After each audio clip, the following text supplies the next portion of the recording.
Testing. Testing.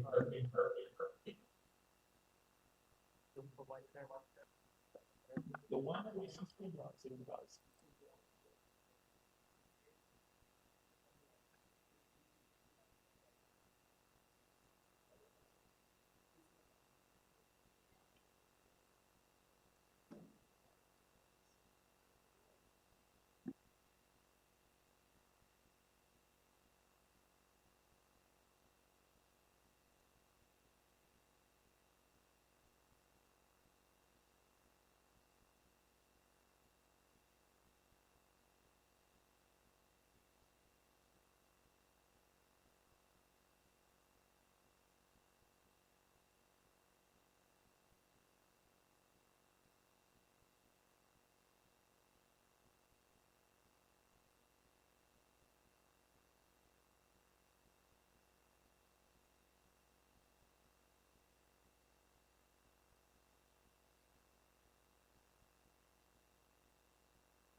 Good morning, everybody. Welcome to the Northrift Committee of Adjustment. So you're either an applicant, owner, or a neighbor. If you're none of those, you're probably in the wrong place. But this is the Northrift Committee of Adjustment. It's a shorter agenda today. We only have a morning session. This is the only podium with a mic that works. That one does not work. So if you are speaking, please make sure the chair sees you and acknowledges you to speak. When you come up, a little button, turn it on. It'll sound like this. When you're done,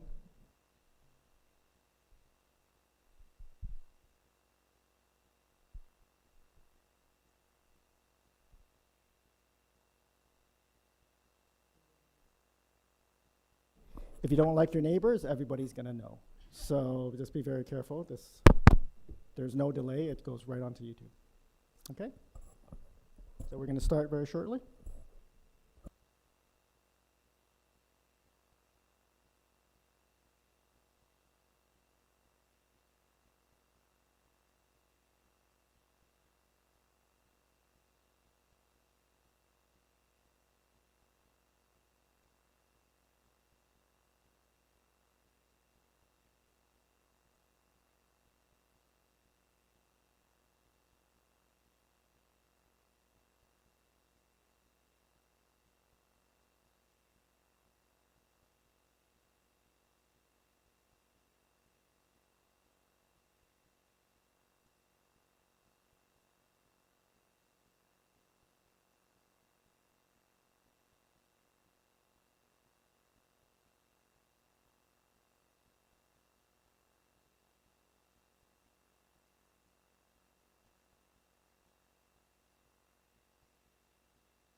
Good morning, everybody.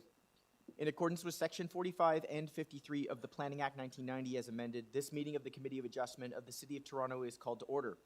The Committee of Adjustment considers applications for variances from the provisions of the zoning that applies to property, permission to extend or alter lawful non-conforming uses, and consent to sever property to create new lots. We acknowledge the land we're meeting on is a traditional territory of many nations, including the Mississaugas of the Credit, the Anishinaabe, the Chippewa, the Haudenosaunee, and the Wendat people, and is now home to many diverse First Nations, Inuit, and Métis people. We also acknowledge that Toronto is covered by Treaty 13 with the Mississaugas of the Credit. Committee of Adjustment public hearings are now conducted in a hybrid in-person and virtual format. Some applicants and participants will make their submissions in person, and others will participate virtually by electronic means through WebEx, an online digital platform. The meetings are also streamed on the Toronto City Planning YouTube channel, and anyone wishing to view the hearing may watch on YouTube. Those who want to participate virtually and have registered in advance will be connecting with their computer, tablet, smartphone, or telephone and have the option of participating via video or audio only. All virtual participants will be automatically muted on entry. When your item is called, you will be unmuted by the moderator, one person at a time. At all other times, your video will be disabled and you will be reinstated as an attendee. For both in-person and virtual participants, Committee of Adjustment staff will share presentations submitted in accordance with the written submission deadline. Those participating through WebEx are not allowed to use share screen or any other panelist controls during a video appearance. The host will remove you from the panelist role if you fail to respect that instruction. People attending in person today who wish to receive a copy of the of the decision of the committee on an application must fill out a decision request card, and those participating virtually need to submit a written request for a decision by email. Please ensure you include your name, your address, and your email address, because the Committee of Adjustment and the Toronto Local Appeal Body will be sending notifications and appeal updates by email. If you do not agree with the decision of the committee, you may be able to appeal the decision to the Toronto Local Appeal Body, or in some limited circumstances to the Ontario Land Tribunal. However, the provincial government amended the Planning Act and generally removed rights of third parties to appeal Committee of Adjustment decisions. Only the applicant, the Minister of Municipal Affairs and Housing, specified persons, and public bodies as defined in the Planning Act are permitted to appeal decisions of the Committee of Adjustment. Appeal instructions are set out at the bottom of the decision of the committee. With respect to the procedure today, I will call each item in the order listed on the agenda. When an application is uncontested, the agent or applicant may proceed with their presentation if desired, and when the committee does not require a presentation, applicants are to advise the chair should they wish to speak to the committee. Each speaker, including the applicant or agent, will be given a maximum of 5 minutes to address the committee. Any presentation or other materials you wish to submit to the committee must have been emailed in advance of the hearing. Staff and committee members cannot accept materials at the hearing. When addressing the committee, please clearly state your name and address. Please remember to confine your remarks to the matters outlined in the application. The applicant or agent will proceed first. They'll make a presentation to the committee on the application. Please note the committee may not entertain revisions to proposals at the hearing today, as previously stated. The committee may decide to defer the application if substantially revised to ensure the revised application is accurate and that all those entitled to notice of the application are informed of the changes. Then individuals either in support or opposed to the application will be invited to speak. Generally, I call on speakers in the hearing room first and then those participating on WebEx. Committee members may ask questions of each speaker after they have finished their presentation, and when all speakers are finished, the applicant or agent will have an opportunity to rebut only those issues that were raised by the speakers. This will mark the end of the discussion. The application will then be taken into committee for a decision. All right, before we get to the first item, Mr. Deputy Secretary Treasurer, I see that we don't have any minutes to confirm at the last meeting, but I should ask everyone, are there any declarations of interest of panel or staff that I should be aware of? No declarations of interest. Mr. Deputy Secretary Treasurer, do we have any deferral requests today? Through you, Mr. Chair, we have one request. It's for item number 4, 53 Caribou. All right, and just to confirm, no files to close today. That's correct. All right, so let's jump to item number 4, 53 Caribou. Let's deal with that.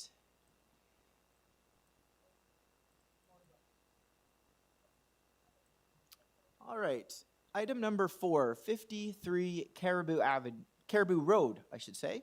The purpose of the application is to construct a new dwelling. Variances include lot coverage, building height, side main wall height, number of stories, front yard setback, and east side yard setback. On file, I've got a memo from Community Planning and 1 letter of objection. We have our agent with us. Through you, Mr. Chair, we do not, but we do have confirmation that notice was not given properly for this item. So we will have to recirculate a new public notice. All right, We very do well. have somebody in the audience. Yes, I was about to ask. So I would like to hear, so somebody's come today to speak to this item. Please come on down to the podium for item number 4. You're here. We have them Just- on record. Okay, We just have to them on record, observe yeah. for the record. Yes, I've informed the neighbor about the issue. Very good. Okay, so we don't have any speakers to this item. Let's take it into committee. Sorry, Mr. Nope. Chair, we do. We one do more have some speakers. I apologize. We do have one more speaker online, representation for the neighbor, Michael Barton. All right, so pull us out of committee. Let's hear from our neighbor online.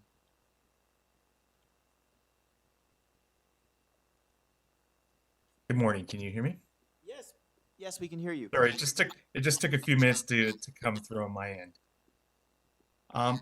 Yes, that's the first I heard of the deferral request. I don't Before you have any- get going, let's get your name and address for the record, please. Yes, my name is Michael Barton. I am representing the owner of 82 Kimbark Boulevard. My address is 1489 Abbeywood Drive in Oakville. All right. Mr. Barton, do you have any comment to speak to the deferral request today?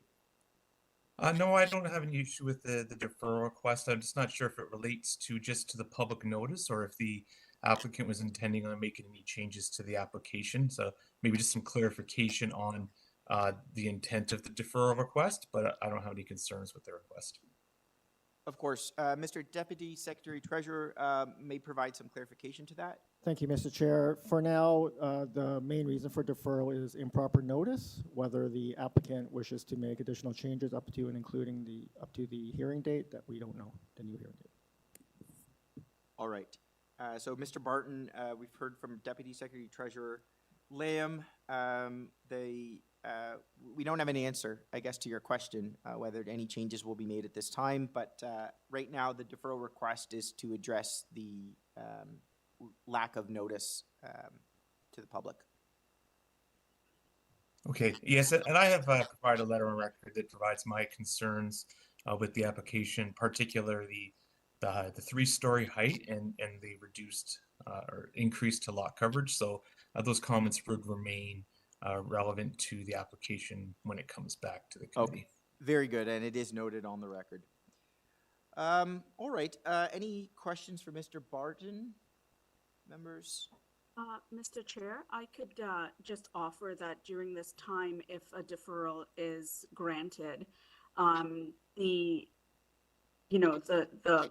neighbor may wish to reach out to the architect on this and perhaps work out whatever concerns he may have in advance of this coming in the future.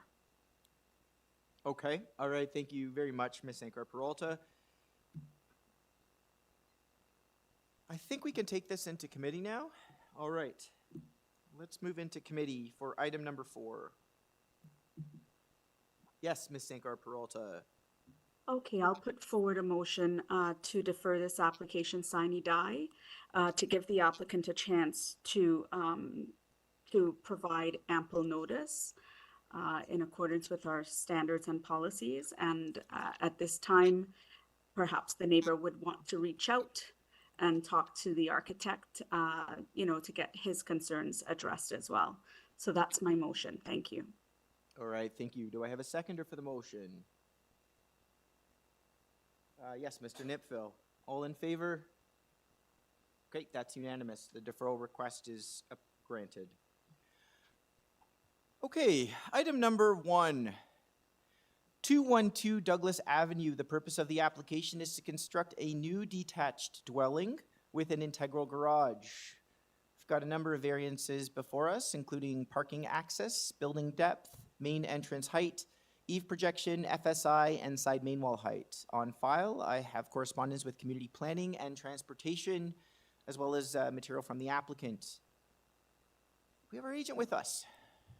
Morning, Mr. Chair. Good morning, committee. Jonathan Benskowski, 301 Keewatin Avenue. Good morning, Mr. Benkowski. I do have a change to make, Mr. Chair, as per the memo from planning. All right, let's pull up the public notice. Mr. Benkowski, when you're ready, take us through those variances that we'd like to Yes. modify. The alteration will be to variance number 4. It will increase the eave projection to 0.26 meters, which is reflective of the staff report. 0.26 meters. Correct. Okay. And no other changes? Correct, Mr. Chair. Okay, thank you for that. All right. We do have some other speakers on this item. Mr. Benkowski, we've got the 5 minutes up. Whenever Absolutely. you're ready. The Absolutely. floor is Please go to yours. the site plan, please. So I would note that the request before you does not involve any built form variances that are leading to the increase in depth. And I think it's important to note that it is a depth increase, not a length increase. The depth increase is as a result of pushing the dwelling further back from the front property line. This is to accommodate the city street tree as we see in the front yard. If the dwelling were to be pushed forward, the functionality of that driveway really would make it unusable and would lead to a much smaller garage and non-functional. So as you see here, we have curved the driveway around the actual tree itself there. So how that relates to the increase in the FSI, again, there's no reduction of setbacks or building length. In terms of the overall height, if we could bring up the front elevation, please. The permitted height on this property is 11 meters to the top of a pitched roof, or a flat roof in this case. We are proposing a 10.33 meter roof with, in my opinion, a very marginal increase from 8.5 to 8.97 meters for the side main wall heights. Again, the front massing is as per what's permitted of the main wall height. It's the side main wall height that is being requested. And actually, that's a perfect view to leave it on there. If we look at how that relates to the rear, we can see the grade change as we get into the rear yard. At that point, the dwelling is actually compliant with the side main wall height provision. Again, there's also a right-of-way that is being respected on the western portion of the property. And lastly, in terms of the vehicle access to the parking, this is typical for new builds along Douglas Avenue, and so is the increase in the the pedestrian entrance being at 1.54. As you go along Douglas Drive, new dwellings all share this same increase. In fact, the adjacent dwellings are very similar to what is being proposed. If we go back to the survey, we can see the door sill height as it relates to the actual, or actually the survey might be better. If we were to go to the survey and we see the door sill height, as that relates to the dwelling itself, is typical for what's on the street. In my opinion, this is a very modest application with really just the increase of the building depth and not a building length increase. I'm interested to hear what the neighbors have to say, Mr. Chair and Committee. All right, thank you. Questions for Mr. Benkowski? All right, yes, Mr. Nipfel. Thank you, Mr. Chairman. Mr. Brankowski, I realize that you've got a modest variance for height and a relatively modest variance for the height of the entrance into the building from grade. My impression, however, is that this building looks very tall, and I think part of that has to do with the way in which the windows and the doors are arranged on the front facade. In that regard, I'm confused, and I'm wondering if you can explain why there is and I have to get the dimension, I think it's a 7 foot high, or no, it's more than that, front door. I don't understand why the front door is so high. Because it's adding to that's it. It's Oh, sorry, it's 12 feet, yeah. 12'4". It makes the building look even taller, as do all the narrow windows. And I'm just questioning as to why that door is as narrow and as high as it is. Through you, Mr. Chair, Mr. Knipfel, it was just a design choice. I do agree that the vertical windows do take your eyes and it definitely increases what that mass is at the street. But again, what I would say is that is permitted in the zoning bylaw in terms of the height. But it does definitely increase the visual perception of how that dwelling looks. But that is zoning bylaw compliant from the front and is actually under a height. I'm not sure why there's a 12'4" door. I looked and thought the same thing. I think it is just a preference of the owners, Mr. Knipfel. Okay, thank you. Other questions? All right, thank you. Okay, we're gonna move to our next speaker. Do we have anybody in person to speak to this item? Yes, please come on down to the podium. Make sure the mic's on and start by giving us your name and address, please.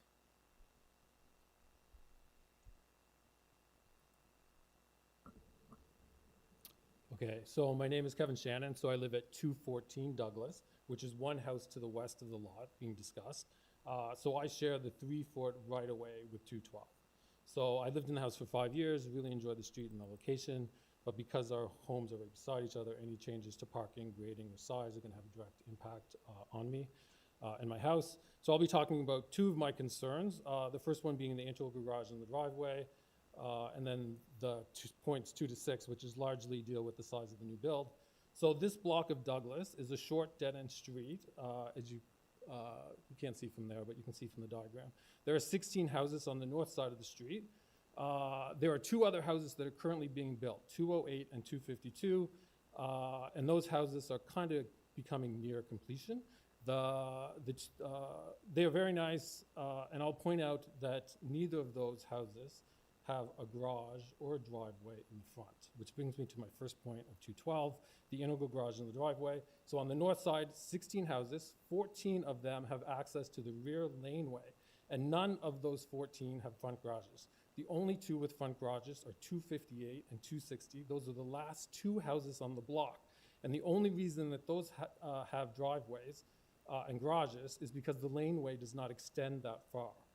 So for the rest of the block, including 212, rear lane parking is the established pattern. So to reiterate, from 208 to 256, there are no front yard garages, including the two new constructions. So introducing the front garage here conflicts with the pattern and the changes to the way that the street functions. It's a dead-end street. Street parking is limited and valuable. The new driveway would permanently remove at least one street parking spot. It is unclear to me if the design increases the curb cutout, but regardless, if it does, it's 100% taking out a parking spot. But even if it doesn't, in practice, the paved area visually signals no parking. So once a driveway is added, drivers tend to leave more space unused by the legal curb cutoff. We saw this already on the street when 229 got a parking pad just within the last 9 months, I think. 2 cars used to park in front of those two houses, and now one does because they kind of respect the visual parking pad that's further away from the curb cutout. So the and another reason, the proposed integral garage also shifts more activity to the shared right-of-way between 212 and 214, which again is my house. From experience, when there's only one neighbor who has the parking, the shared space starts functioning as the neighbor's private driveway. This leads to blocked access, snow storage conflicts, and day-to-day friction. You know, those are real functional concerns of mine. I've read on one website that it's a frequent source of 311 calls in North Toronto, and I prefer to be on friendly terms with my new neighbors. Finally, he already mentioned the tree. You know, if you have your parking in the back, like I said, everyone else does on the street, then it would avoid any sort of issues with the protected tree that's there. So given these reasons, it has fully accessible rear laneway for parking, and that is the established pattern. You're removing street parking, disrupts pedestrian-friendly streetscape, introduces functional conflict into the shared right-of-way, and it breaks the established pattern of development on the block. So I request that that be denied. The other 5 variance requests, okay, just looking at my time, deal with the size. And I'm not sure if I totally understood, what the gentleman was saying about the things that are changes, but the most significant being the increase from 0.6 to 0.93 of the floor space index, which is a 55% increase over what is permitted. The lot itself is only 26 by 109, so it doesn't seem to me to be a minor adjustment. Material, larger and bulkier building. So the combination of the enlarged footprint, the greater depth, the reduced landscape in the site, it's heavily built out, leaving little permeable surface. In this case, the backyard also includes a swimming pool and substantial hardscaping. As Toronto continues to experience heavier rainfall events, the loss of soft landscaping has real functional impacts. With little ground available to absorb the stormwater, runoff will be directed towards the sides of the property. This increases the risk of pooling, icing, and water intrusion during major storms. Last summer, I was actually home during 2 of these major sort of downpours, and the water already came up to my basement window. I have some of my kids off in the basement, so it's a very real concern of flooding. He did mention the roof eave chops. I think he reduced them, but I actually just didn't understand how you can go from 0.9 meters to, which is 3 times over the current rule. It seems again to be pushing rainwater onto the neighbors. The zoning of this neighborhood was designed to prevent these type of things and the impacts on the lots, the excessive mass and the drainage risk. When you look at the variance as a group, the building seems to me to be too large, too deep, and too heavily hardscaped for the size. For these reasons, I believe the combined massing and on-site coverage variances do not meet the test for being minor, and they create adverse impacts on the neighboring properties. I'm totally fine with the other 2 that are being built. So I expected this house to be torn down and rebuilt. I just for it to be thoughtful and to be in line with what's currently there. So my concern is not with the rebuilding, it's with the scale of the specific variances and the real impact on drainage, parking, and the shared right-of-way. All right, thank you. Questions? Mr. Nipville, please. Mr. Shannon, do you use the combined right-of-way as your parking space? No. So this particular arrangement wouldn't prevent you from having parking? Well, everybody uses the rear view part. Like I said, from 208 all the way down to 256, all use the rear. So you- Except there's some people who have 2 cars, so there's one in the rear and then they have. So you have some- lane access in a garage? Back. There's a laneway in the back, so you don't go through, I don't even think a car could fit between that laneway. You drive into the back and then Yeah. you park in the back. I've got it. Thank you very much. So it's like I said, it's the only one that has laneway access and is asking, like no other house on that street that has laneway access has a front garage. They park in the back. Thank you. I have a question. So, just a point of clarification, actually. So I noticed across the street, there's a couple of new builds directly facing subject property.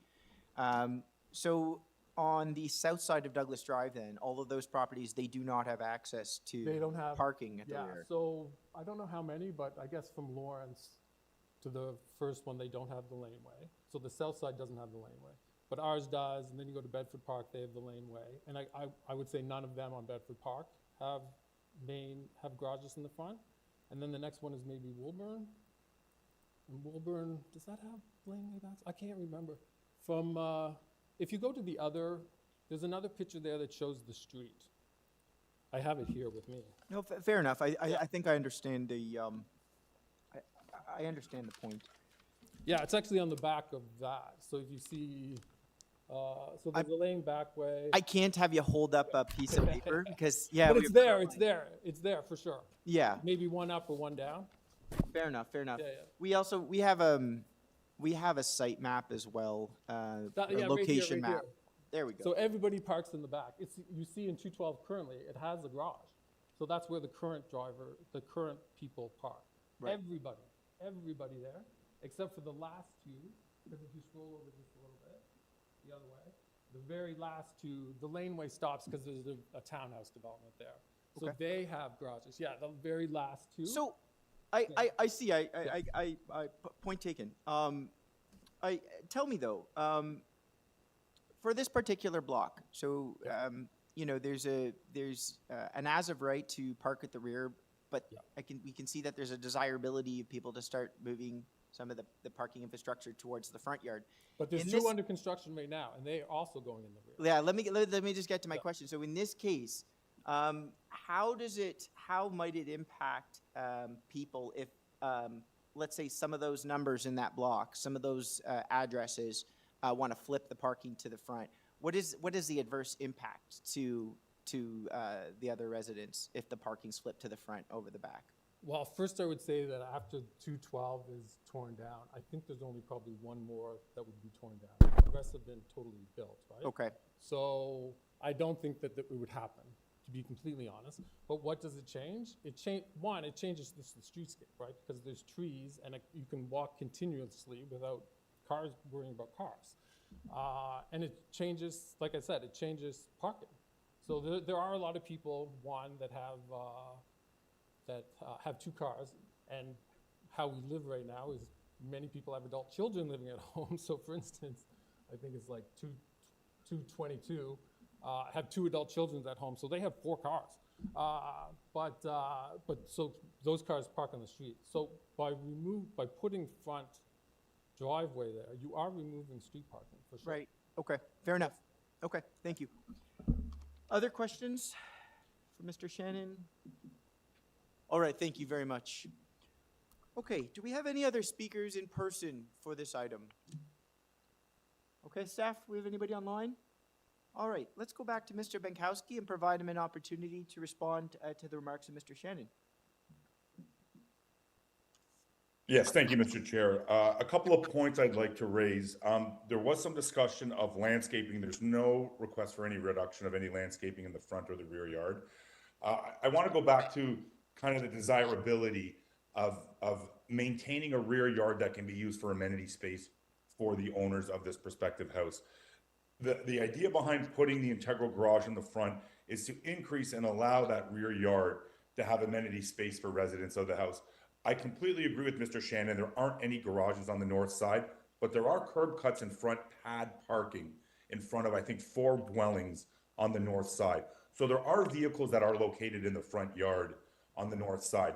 To go back to the south side, having integral garages, 4.1.5, the Tesla 4.1.5 speaks specifically to the subject block on both sides. So we do know that the south side, regardless of having a lane or not having a lane, predominantly has integral garages on that side. So that test takes us to both sides. It doesn't just isolate the north side of the street from it.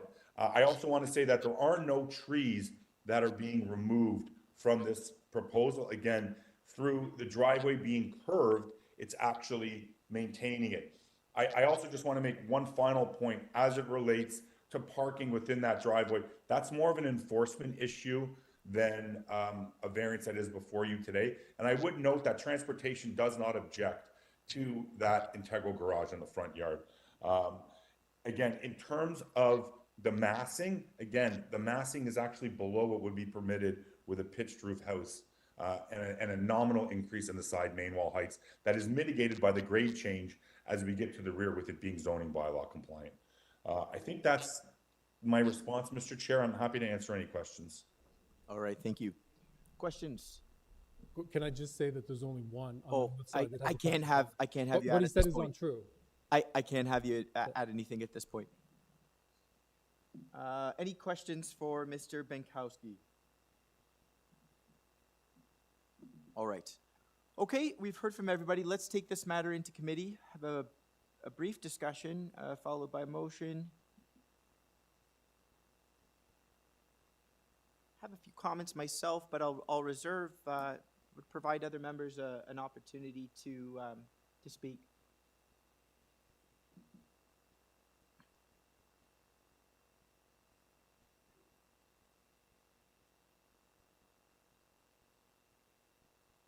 Yes, Mr. Nipfel. Thank you, Mr. Chairman. Just a few comments. I think, I think the the decision of the applicant to move the building to preserve the front tree is commendable, and I definitely support that. I don't know that an integral garage in this location is the best solution, but there are some integral garages on the street. I'm more concerned with the building itself, which I think, as I discussed with Mr. Bunkowski, has a visual dominance. It's a long, skinny, narrow front elevation, and I, from my perspective, don't think that that fits the existing streetscape. So I have a concern there, and therefore concern with the variances related to height.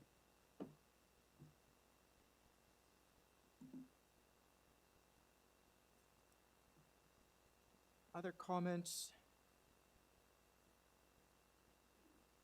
Mr. Niffel, I share maybe a similar concern.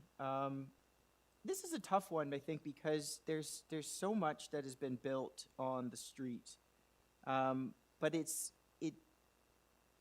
think it's, I heard the neighbor submit that, part of the reason there's a difference between the north side and the south side of the street, and that the south side doesn't have access to a laneway. So they're kind of forced with parking in the front, really is the only solution aside from street parking, where at the rear, I think the neighbor makes a good point that, the vast majority of that block, almost all of the block, they all access parking at the rear. So, the question that I have then is, if you have the option in this case on the north side of Douglas to have parking at the front via variance or parking at the rear, can those two work harmoniously? Because what I'm seeing here is you have the parking, it's concentrated right at the rear end of the lot. But in this case, because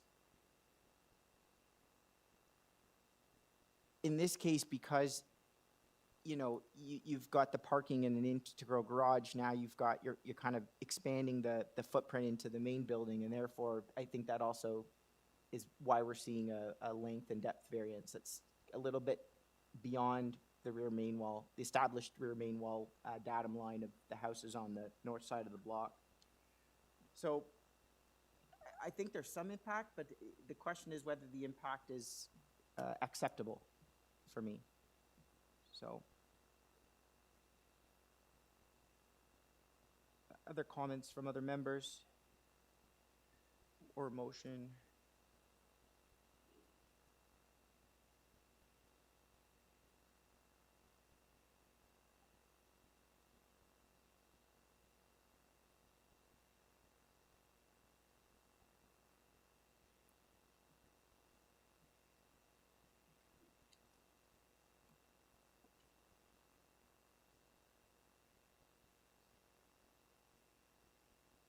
Maybe if there's no other comments, not to put you on the spot, Mr. Niffel, but would you be willing to make a motion?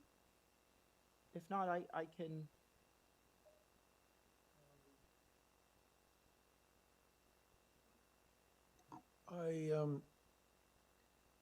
I'm not sure that, my concerns are substantial, but I don't know that they're substantial enough to warrant a refusal of the application.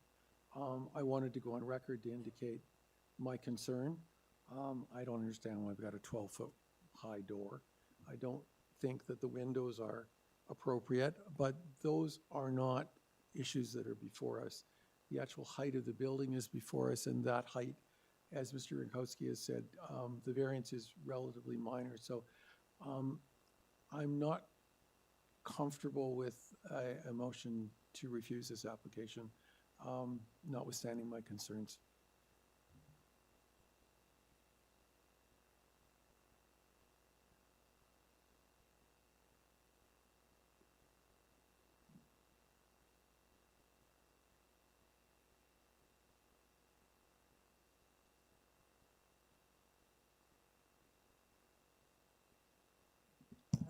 Through you, Mr. Chair, I understand the comments that you have shared and Mr. Niffel. When it gets to the point of where I'm looking at the adverse impact, I think it's acceptable. So for that reason, I hear about the design, I hear about the height and so on, but I'm, what I have before me is basically what I'm right now looking at, and I am fine with it. And the transportation also provided information on that matter as well. So I'm okay to make a motion if there are no comments from any colleagues. Sure, please, Mr. Fazeli. All right, so I looking forward a motion for approval of this application as amended, subject to the condition that it is mentioned in the community planning report. Do I need to read them, or we're okay with it? And also the conditions with the transportation as well.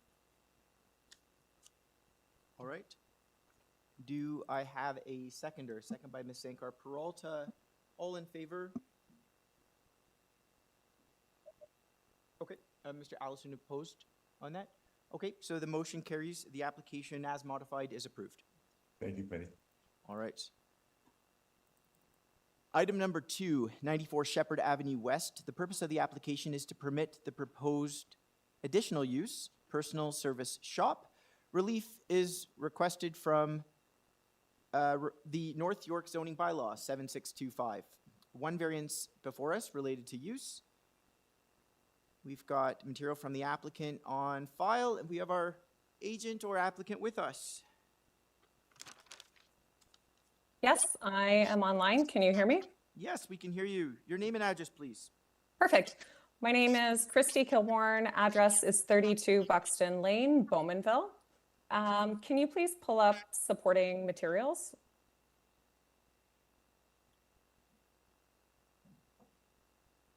I don't think that is it there. No. I think it's just called supporting materials on the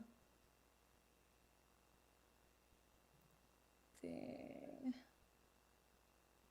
If not, then just the location map is perfect. Oh, there we go. Perfect. All right. Thanks so much. Good morning, committee, staff, and members of the public. My name is Christy Kilborn. I'm a registered professional planner and principal with Capacity Urban. I'm here today representing Selena Zhu, who operates Serene Cosmetic Clinic at 94 Shepherd Avenue West. Selena has also joined virtually to this meeting as well. Next slide, please. Just a little bit about Serene Cosmetic Clinic. They are a medical spa providing advanced skin and facial treatments. And due to the current zoning, which permits a professional medical office, but does not permit personal service shop uses, their Toronto location is limited to performing services which are only delivered by registered nurses and medical professionals at the moment. Next slide, please. The lands are located on the north side of Shepherd between Bangor Road and Quilter Road, just west of Yonge and Shepherd. Next slide. And the surrounding area is characterized by commercial, office, and residential uses. And this particular segment of the Shepherd Avenue West corridor has a concentration of uses related to health and wellness, including specialist clinics, dental offices, and therapeutic services. Also notably, there is a beauty salon located on the neighboring property to the west. Next. The site is located within walking distance of the Shepherd Yonge subway station. It's located within the Shepherd Yonge protected major transit station area, is served by the TTC bus, and can be accessed by private automobile and has on-site parking. Next. Site is designated mixed-use areas in the City of Toronto official plan and mixed-use area B in the Shepherd Lansing secondary plan. Next. The subject site is zoned special commercial area C6 in the North York bylaw 7625. Next. And as explained, relief is being requested from section 28.1 of the North York zoning bylaw 7625 to permit the additional use of personal service shop as defined by, in section 2.63 of the bylaw. And this is proposed to be an exception on the property municipally known as 94 Shepherd Avenue West. This relief would allow the clinic to provide the same expanded service offering as their Markham location. And the Planning Act outlines the 4 mandatory tests that must be satisfied for a variance to be approved by the committee. And I'll briefly go over those tests in the context of this application. Next. With respect to conformity with the official plan, mixed-use areas are intended for a broad array of residential uses, offices, retail and services, institutions, entertainment, recreational and cultural activities, and parks and open spaces. And under the Shepherd Lansing Secondary Plan, the mixed-use Area B designation permits retail and service commercial uses, as well as many other uses. And the addition of the proposed personal service shop on this property would conform with the city's OP. Next slide. With respect to conformity with the zoning bylaw, the C6 zone permits a variety of uses, including business and professional offices, professional medical offices, financial institutions, places of worship, and accessory uses such as community hall and residence for caretaker, heads of the congregation, public libraries, museums, art galleries, and day nurseries. And the proposed personal service shop use is complementary to the existing medical office use and consistent with the commercial service character envisioned within the C6 zone. Recent changes to the Planning Act removed the minimum parking requirements within protected major transit station areas. However, there are 8 parking spaces on the subject site. And the proposed variance maintains the general intent of the bylaw, and no relief is being sought as it relates to the built form. Next. With regard to desirability and appropriateness, the variance would have the effect of allowing for a modest expansion of service offerings within the existing commercial building. It's in line with the mixed-use areas policy direction established by the official plan. It's not anticipated to have any negative impacts for neighboring residences, businesses, and such, and no physical changes to the exterior or the site have been proposed. And it is supportive of ensuring continued viability of a small business and their ability to provide expanded service offerings for the community. All right. Next. Final words? Yep, just with that, it's my professional opinion that the proposed variance, it represents a minor inappropriate change and is in conformity with the city's official plan and the North York zoning bylaw. Thank you very much. All right, thank you. Questions, Mr. Nipfeld? Just a point of clarification. Did I understand you to say that if the procedures were undertaken by a nurse, that you wouldn't need this variance, but if they're undertaken by someone other than a nurse, you need a variance? Did I get that correct? Through the chair, I can answer that. Yes, currently the list of permitted uses in the C6 zones allow for a professional medical office use, but not a personal service shop use. And the distinction with the medical office use is that the services must be performed by licensed medical practitioners, which means that currently on this site, the operator only has registered nurses who are performing procedures. They're limited to that. Thank you. All right, other questions? Okay, I think we have some other speakers on this item. Anybody in person? No. Online? All right, very good. Okay, seeing as we don't have any other questions, let's take this matter into committee. Ms. Sankar-Peralta. Yeah, thanks. Through you, Mr. Chair, listening to the applicant here today, I know that sometimes we're very strict around how zoning is perceived, but in this particular case, my feeling is that, I think that it looks like it could be very complementary to the neighborhood. I do feel that there's no transportation concerns with 8 parking spaces, kind of in line with sort of a mixed use area. And, you know, there's no concerns that have come forward from planning or transportation or even from the community. And so my feeling is a bit positive. We do end up making some adjustments to that if it does, you know, if it does meet the 4 tests, and if we do feel that it would be the right fit for the neighborhood. And that's my feeling, is that I don't have concerns.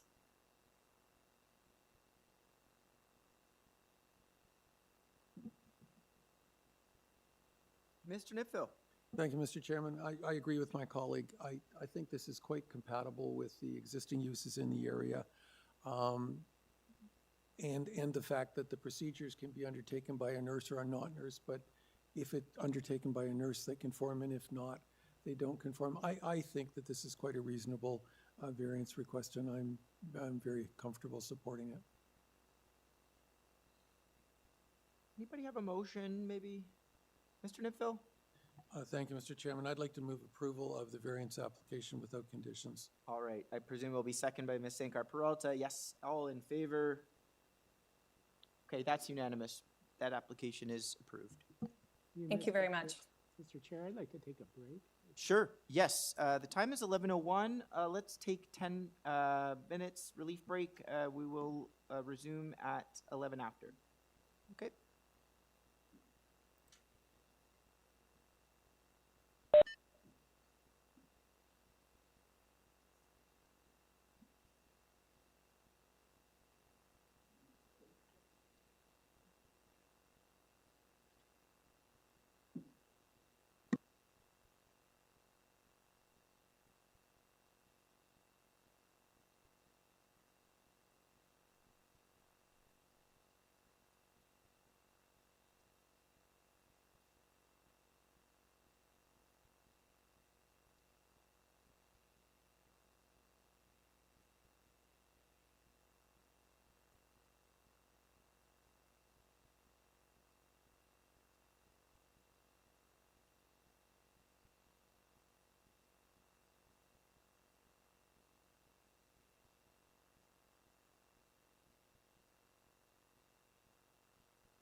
All right, we are back. Yep. Here we go. All right, we are on item number 3, 440 Melrose Avenue. The purpose of the application is to propose a one-story pool cabana at the rear yard. Requires 3 variances: rear yard setback, height, and lot coverage for an ancillary building. On file, material from the applicant, as well as a report from community planning. Do we have our agent with us? Yes, good morning, Mr. Chair, committee members. My name is Victor Gidberg. I'm an architect with Gidberg Group Inc., 33 Belvedere Crescent in Richmond Hill. All right, sir. Is my understanding you have some modifications to make to the application? Yes, indeed. We work it out with city planning department, and as a result, we are modifying variance number 1. Proposed rear yard setback will be increased to 1.82 meters. And variance number 2 will be revised as well, with the height decreased to 4.19 meters. 4.19 meters. That's correct, yeah. All right, And very good. variance number 3 stays. As is. And number 3 stays. Okay. Is anybody here to speak to this item? And staff, we don't have anybody online. Sir, I'm going to ask my colleagues if they would like a formal presentation from you. All right. If it's all right with you, I can take this matter right into committee. Absolutely, it's all right with me. Thank you. All right. All right, let's take this into committee. Oh, of course.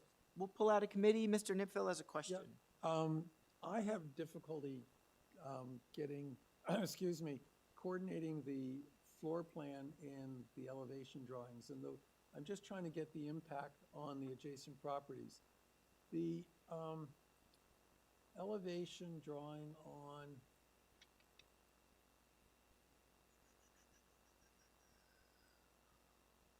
I guess it's the west elevation. That doesn't seem to comply. No, go back a bit. Back. That doesn't seem to comply with the site plan. The site plan has the solid element going all the way to the front of the structure. And so I'm trying to figure out whether the neighbor is going to be looking at a totally solid end, or is this correct? Because this doesn't seem to comply with the site plan. And then on the, I guess it's the back side, is that a solid wall all the way along as well? No, like basically the idea is to, if you can scroll down to the site plan, please, I will be able to explain better.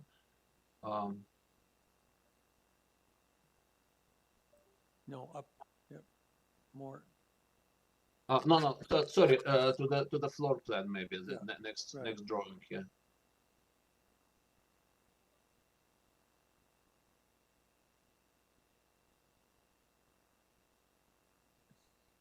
That's a survey. That's it there. Yeah, basically, yeah, that's. Now, my point is on the elevations, could you leave it there? Let's go on the right-hand side. The solid portion extends from the back to the front of the roof. And on the elevations, it's shown as shorter than that. Because you can see this, you can see the column and part of the lounge on that elevation. So is this correct, the floor plan? No, the floor plan is correct. I think the mistake was in the elevation, because floor plan basically showed that it's a shorter wall facing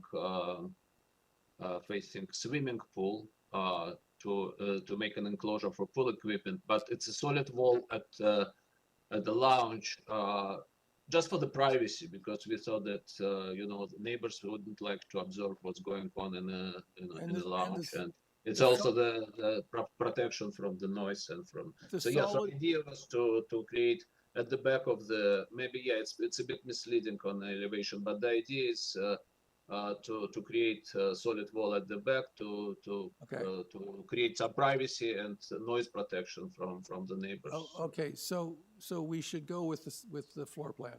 That's correct. Yeah. Thank you. I just. Yes, please, Mr. Schwartz. I just want to understand, there were two modifications requested by planning staff, and my understanding is that you've made those modifications, right? Yes. Oh. Yes, we discussed it with planning staff, Okay, and that's they, what I they thought. said that these numbers will be satisfactory. So then, yeah, then we just follow the instruction and reduce the height and increase the setback.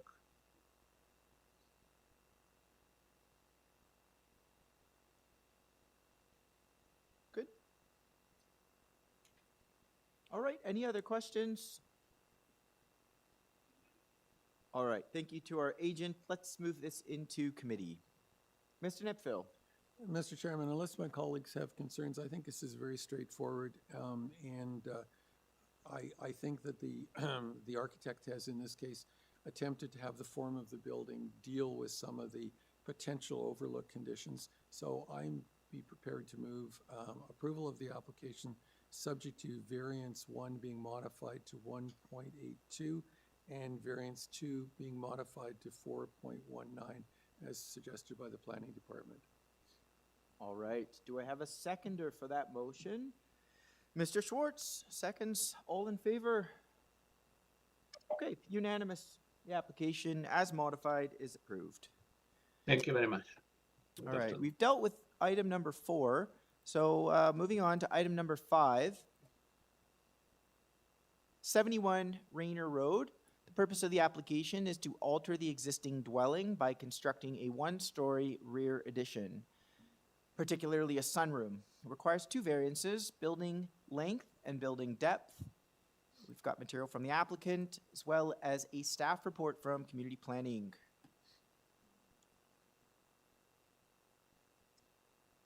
All right, we have our agent with us.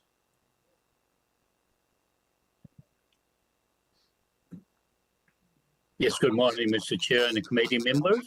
My name is Syed Ahmed from Lifestyle Home Products, and I'm presenting 71 Rayner Road in North York. The application we have for 2 minor variances, which is mentioned in our application. And I'm quite satisfied with the staff report. I have no other concern about. I appreciate if we can get our application approved today so that we can build another beautiful sunroom in North York. Thank you. All right, just a clarifying question. Sir, you're probably aware of the staff report from community planning. In that report, they have attached a site plan drawing. I want to make sure you're aware of the request via that attachment, and B, I also want to make sure that that site plan is up to date in the staff report. Sure. Staff have pulled that up on the screen for you. Yes, indeed. We did send a revised drawings, right? All right, very well. Okay. Members, do we have questions? Would we like a presentation? Seeing heads shake. All right, sir. It looks like I can take this right into committee for you. Okay, thank you. All right, let's move this into committee.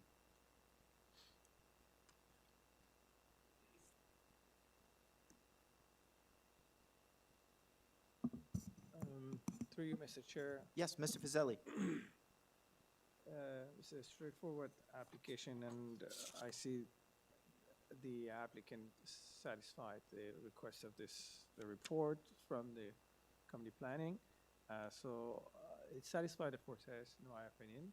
Therefore, I'd like to forward a motion to approve the application and subject to the condition that is mentioned on the staff report as well. All right.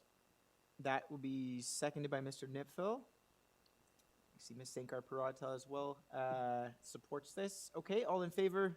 Right, that's unanimous. That motion carries. Mr. Fazeli, the application is approved.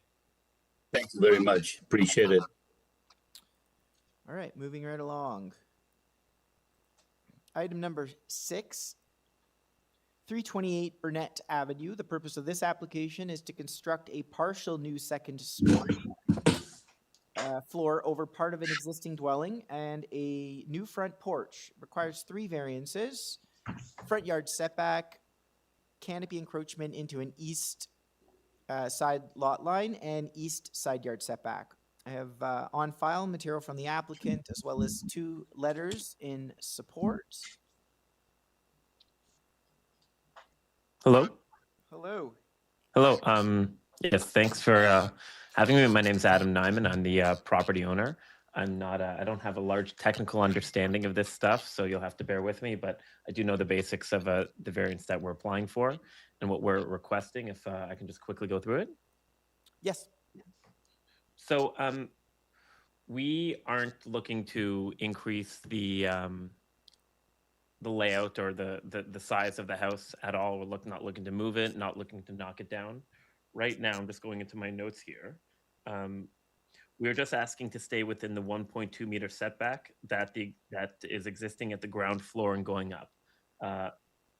When we initially did designs, we wanted that right wall on the, I guess, the east side to go straight up. And then when we heard back from the city, we were told that you guys wanted the 1.8 meter setback, which means that the wall would go up, it would have to jog in effectively 60 centimeters and then go straight up. What we're looking to do is just maintain existing main floor and wall so it can go straight up. And yeah, that's it. Just stay within the existing 1.2 meter setback. I've been around the area, and there are multiple new builds which will come up and actually kick out and go up afterwards. So you know, we thought it would be reasonable to just take the existing wall and go straight up, and hopefully that's the case. All right. Questions? Okay. Staff, seems we have another speaker online. All right. Yeah. Okay. Before that, we have somebody in person. Do you want to come on down to the mic and give us your name and address? No, I will. Yeah. My name is Monique Garlick. I own the property at 326 Burnett, which is directly east of the property in question. Okay. My main concern is that in conjunction with the variances requested, the roof line is changing. Currently, the roof line slopes to the north and to the south, so into the front lawn and the back lawn of the property. The proposed change has the roof line sloping to the east and to the west. And given that the space is relatively narrow between the 2 homes, I am concerned that any failure in the eaves troughs to the east will result in an increased risk of basement flooding. So in a time where we have governments with programs to try and address basement flooding problems, I'm worried that this proposal represents an increased risk to my property. And that's basically my concern. Okay. Questions? Okay, thank you. Do we have anybody else in person to speak to this item? Staff? Anybody online? No. Okay, let's go back to the agent. I want to provide them an opportunity to address concerns that were raised by the immediate neighbor. I'm the owner, not the agent, but all good. Okay, yes, our owner. Yeah, and it's okay. It's okay. I'm not a builder. You know, my planner coached me on this because he couldn't be here. All I can say is I understand her concern, but I think the concern is one and the same now versus what we are proposing. So, yeah, I see what she's trying to say. I just don't know how it's the risk. I personally don't think the way I see it, the risk of flooding is any more or less now than it would be after we increase the height of the building. It's because you're Ma'am, pointing your roof Ma'am, towards me. hold on. Sorry. I can't have a back and forth. So the way this works is the agent or the applicant gets an opportunity to present, and then those that are in opposition get an opportunity to speak. And then as a final response, I allow the agent or the applicant to respond to the opposition. So we're in that phase now, okay? All right. So back to our agent. Do we have any questions?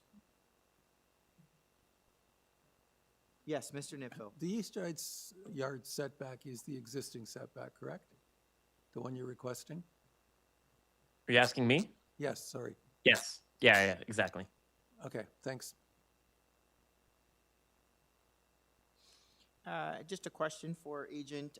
I presume with, if any approval, zoning approval were granted, upon applying for a building permit, there'd be some work to address the flow of water, I presume, on the property? Yeah, of course. I want to be a good neighbor. Oh, I also can say that both properties on the left and, well, the east and west of me, both 330 and my neighbor who's attending 326, their roofs actually, do angle towards my property. So I do think that, it's pretty consistent with what's in the area. Okay, I'm just looking as well. I'm looking on your roof plan drawing as well. I note as well you've indicated that as part of this sloped roof, you've spec'd out some downspouts and gutters as well to carry Yeah. the water off the roof. 100%. All right.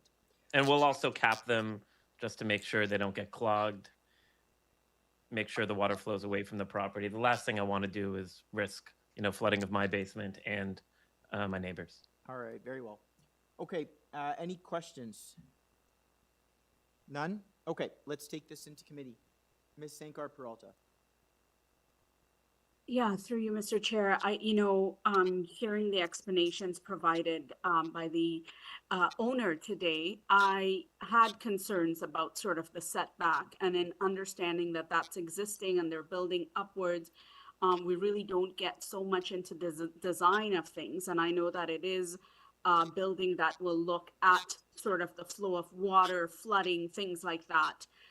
That's not something that we sort of get into, but I'm heartened by the fact that the owner said, look, I don't want any damages to my property or my neighbors, showing that there's existing, types of eaves troughs throughout the neighborhood.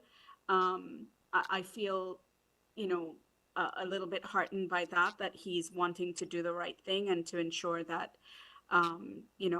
he's addressing the concerns of the neighbor as well as his own concerns. So if that was the only thing that bothered me, I think I feel kind of assured that it meets the 4 tests. And I can put forward a motion only if my colleagues don't have anything else to add.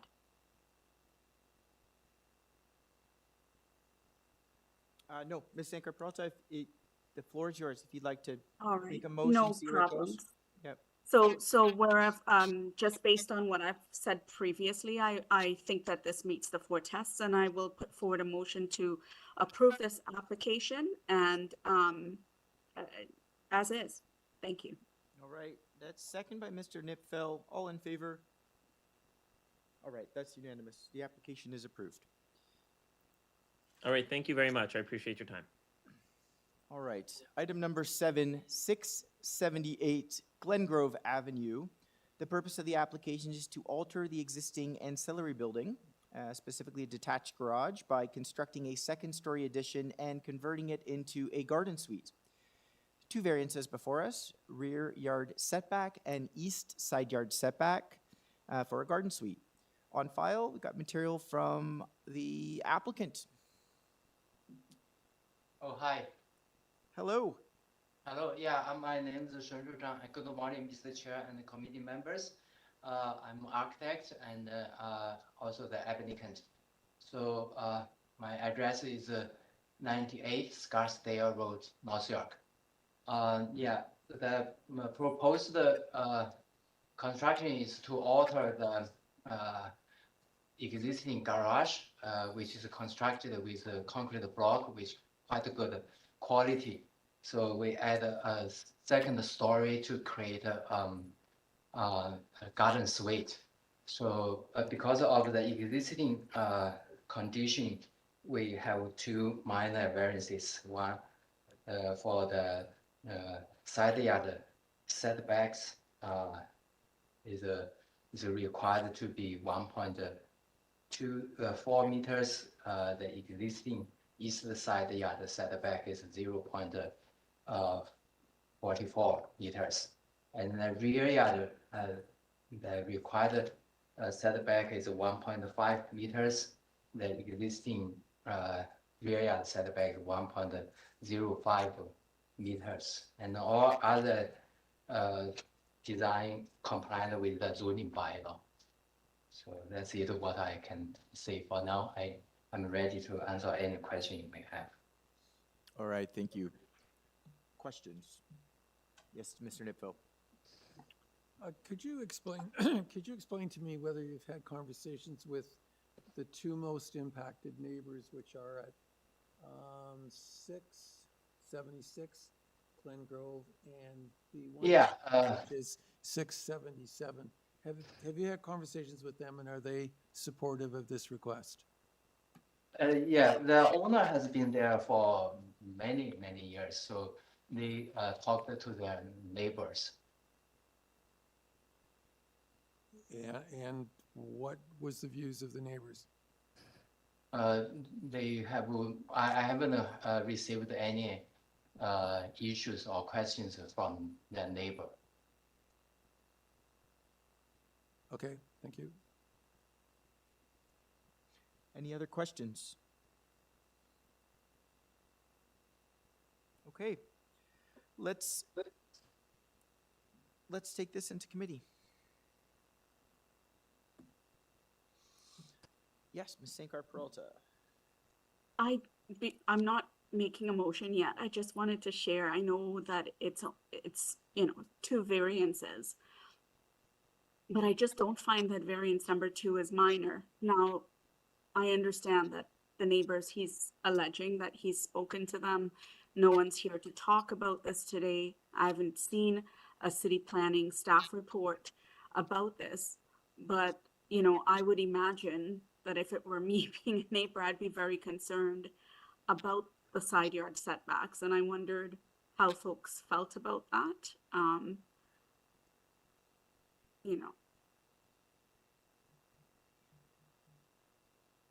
Yes, Mr. Nipfel. I share my colleague's concern. Excuse me, there are a number of problems with the east yard setback, and it's very close to the property line. It's, if not impossible, very close to impossible to maintain. That might have been a bit of a challenge when this was just a garage, but now the proposal is that it's a garden suite. So the activity surrounding the building is larger. The need to maintain it is larger, and the height of the wall is taller. I am unable to support the second variance, the east yard setback. I think it's I'm glad to see an existing building used for a garden suite, but I think in this case one has to look at the fact that while the use has changed, so is the maintenance requirements, and I do think there's a problem with the setback as small as it proposed on the east side.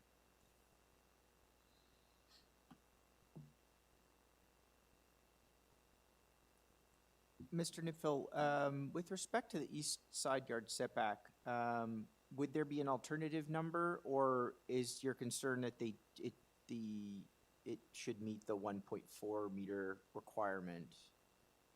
Because I question too, not to get into a design charrette, but how does one work with the existing footprint of the building? Is the expectation that a setback would occur at the second level in this case? It's not an ideal situation, but I think it's the only one that's available. I'm concerned because it's a two-story building now. Yeah. It's got maintenance issues. There was a maintenance problem when it was a garage, but I can imagine, like most rear garages, people are ignoring it. But this is now effectively a home, and that's extremely narrow side yard. It doesn't allow for maintenance of that wall, and I think that's a problem. Okay.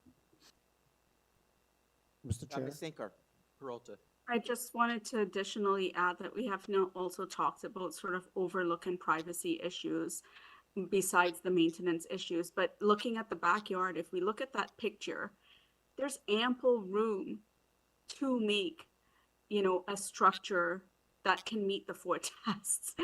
And so that's what I'm having problems with. I'm all supportive of, garden suites and affordable housing and additional housing. Absolutely. But it has to be done in a sensitive manner. And, maybe that neighbor is not, or the neighbors at the back and the side are not concerned, but if they sell, there might be problems as well with the folks who are actually trying to come in there. I know I would. So I'm not really sure. I just wouldn't want to make an already not so great situation worse. All right. Other comments? Perhaps a motion? Yes, Mr. Nipfel. Thank you, Mr. Chairman. I would move that this application be refused because it does not meet the four tests. All right. Do I have a seconder? Second by Ms. Sankar Peralta. All in favor of that motion? Opposed? The motion does not carry. The motion fails.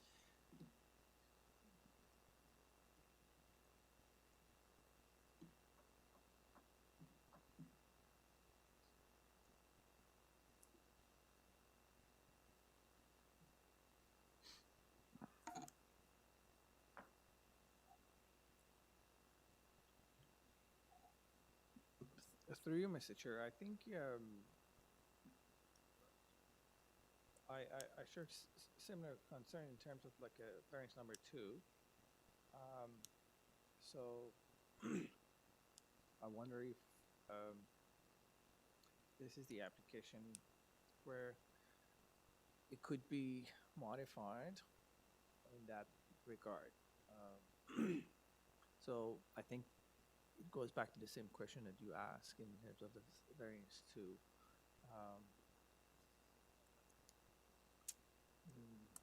So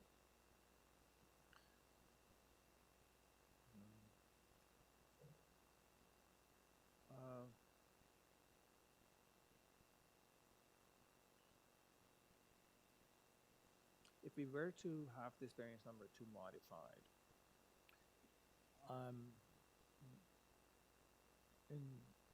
I wonder if the colleagues have some numbers in mind that would mitigate, that we could see more appropriate numbers for the variance. If I could add to my colleague, then I hear you about number 2, but I just feel like we're probably, for me, it's not getting into the business of designing and coming up with sort of on the spots, modifications. I would probably accept and go for a motion to approve variance number 1 and refuse number 2. That's the best I would do. I'd like to make a motion to just approve the application substantially in accordance with the plan submitted. Okay, so we have a motion from Mr. Schwartz to approve the application substantially in accordance with the plans that were submitted. Do I have a seconder for that motion? All right, Mr. Schwartz, motion fails. Tried. Mr. Fazeli, maybe you want to? Oh, Ms. Sankar Peralta, did you want to make a motion? She made a comment. You make a motion. I know you made a comment about one versus the other. Yes, please. Okay, so I haven't made a motion yet, and what I could do is do that, because I think that there are some merits to the application still. It's variance number 2 that worries me, and I don't feel that I'm in the business of, giving specific numbers, saying increase to this or this, because I'm not sure how that will impact the project as a whole. So I will put forward a motion to approve this application, but I'm going to refuse variance number 2. That's it. That's my motion. All right, we have a motion on the floor, second by Mr. Fazeli. All in favor? Opposed? Mr. Schwartz and Mr. Nipfeld. The motion carries. The application is approved in part. Thank you. And refused in part. Okay. All right. Sure. Mr. Schwartz, let's take a 10-minute break. It's 11:44. We'll reconvene 5:02. All right.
All right, we are back. We are on item number 8, 1451 Avenue Road. The purpose of this application is to permit a temporary ancillary structure, a seasonal dome in this case, to enclose an existing sports field. Requires 5 variances, height, rear yard setback, another variance for height and setback front yard setback and setback from a shoreline hazard or stable top of bank, I should say. All right, on file, we've got material from the applicant. We've got correspondence with TRCA, RNFP, as well as some letters in support and some letters in opposition. We've got our agent, welcome. Good morning, Chair, members of committee. My name is Courtney Heron-Monk, and I'm a registered professional planner with Bouse Fields. My address is 3 Church Street in Toronto, and I'm here on behalf of Havergal College. We also have some representatives of the college here as well. And the property is located at 1451 Avenue Road. Right. So we've got some opposition on this.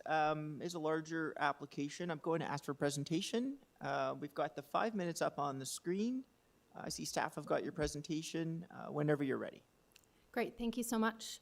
I'll just dive into it. So by way of background, the college is in the advanced stages of site plan approval to permit a seasonal air-supported sports dome over their existing playing field known as Cohen Field.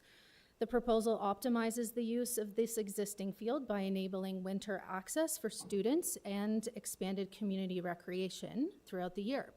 The requested variances reflect extensive consultation with city staff and the TRCA, and they will continue to be reviewed through the site plan approval process. Havergal has also undertaken a targeted community outreach with nearby residents, local residents associations, and Councillor Cole's office. Next slide, please. Havergal College occupies the southeastern quadrant of Avenue Road in Lawrence. The campus includes 2 school buildings, 2 outdoor sports fields, the Burke Brook Ravine, which is regulated by the TRCA.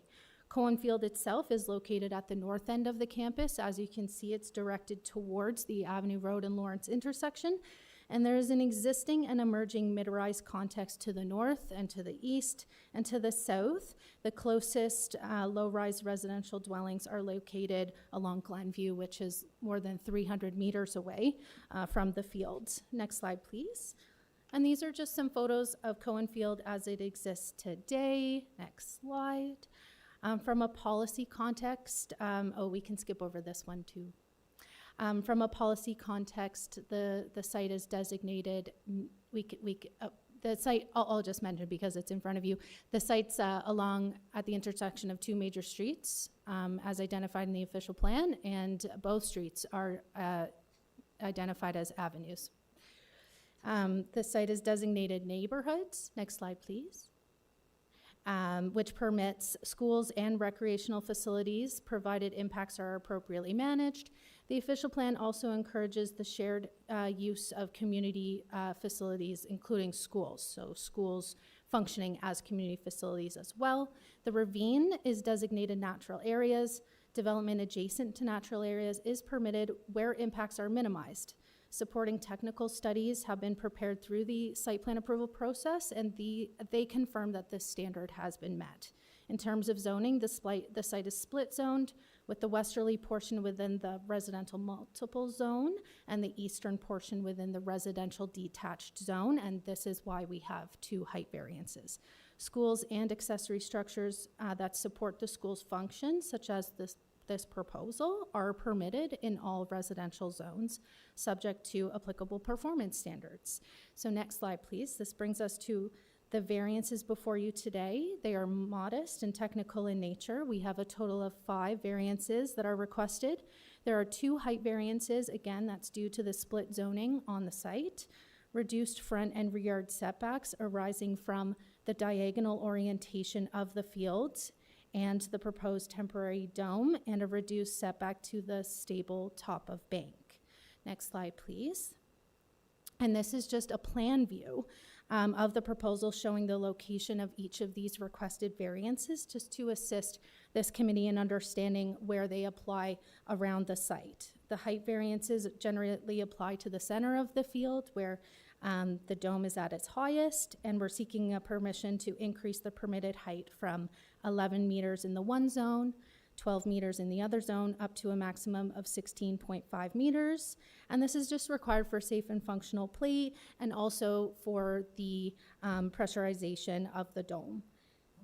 The rear and the front yard setbacks are shown in blue, and they're limited to the corners, and they are the result of the orientation of the existing field.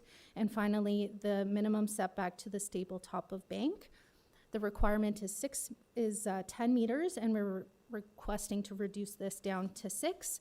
The reduced setback has been reviewed and accepted by the Toronto Region Conservation Authority, as well as the city's ecological peer reviewer.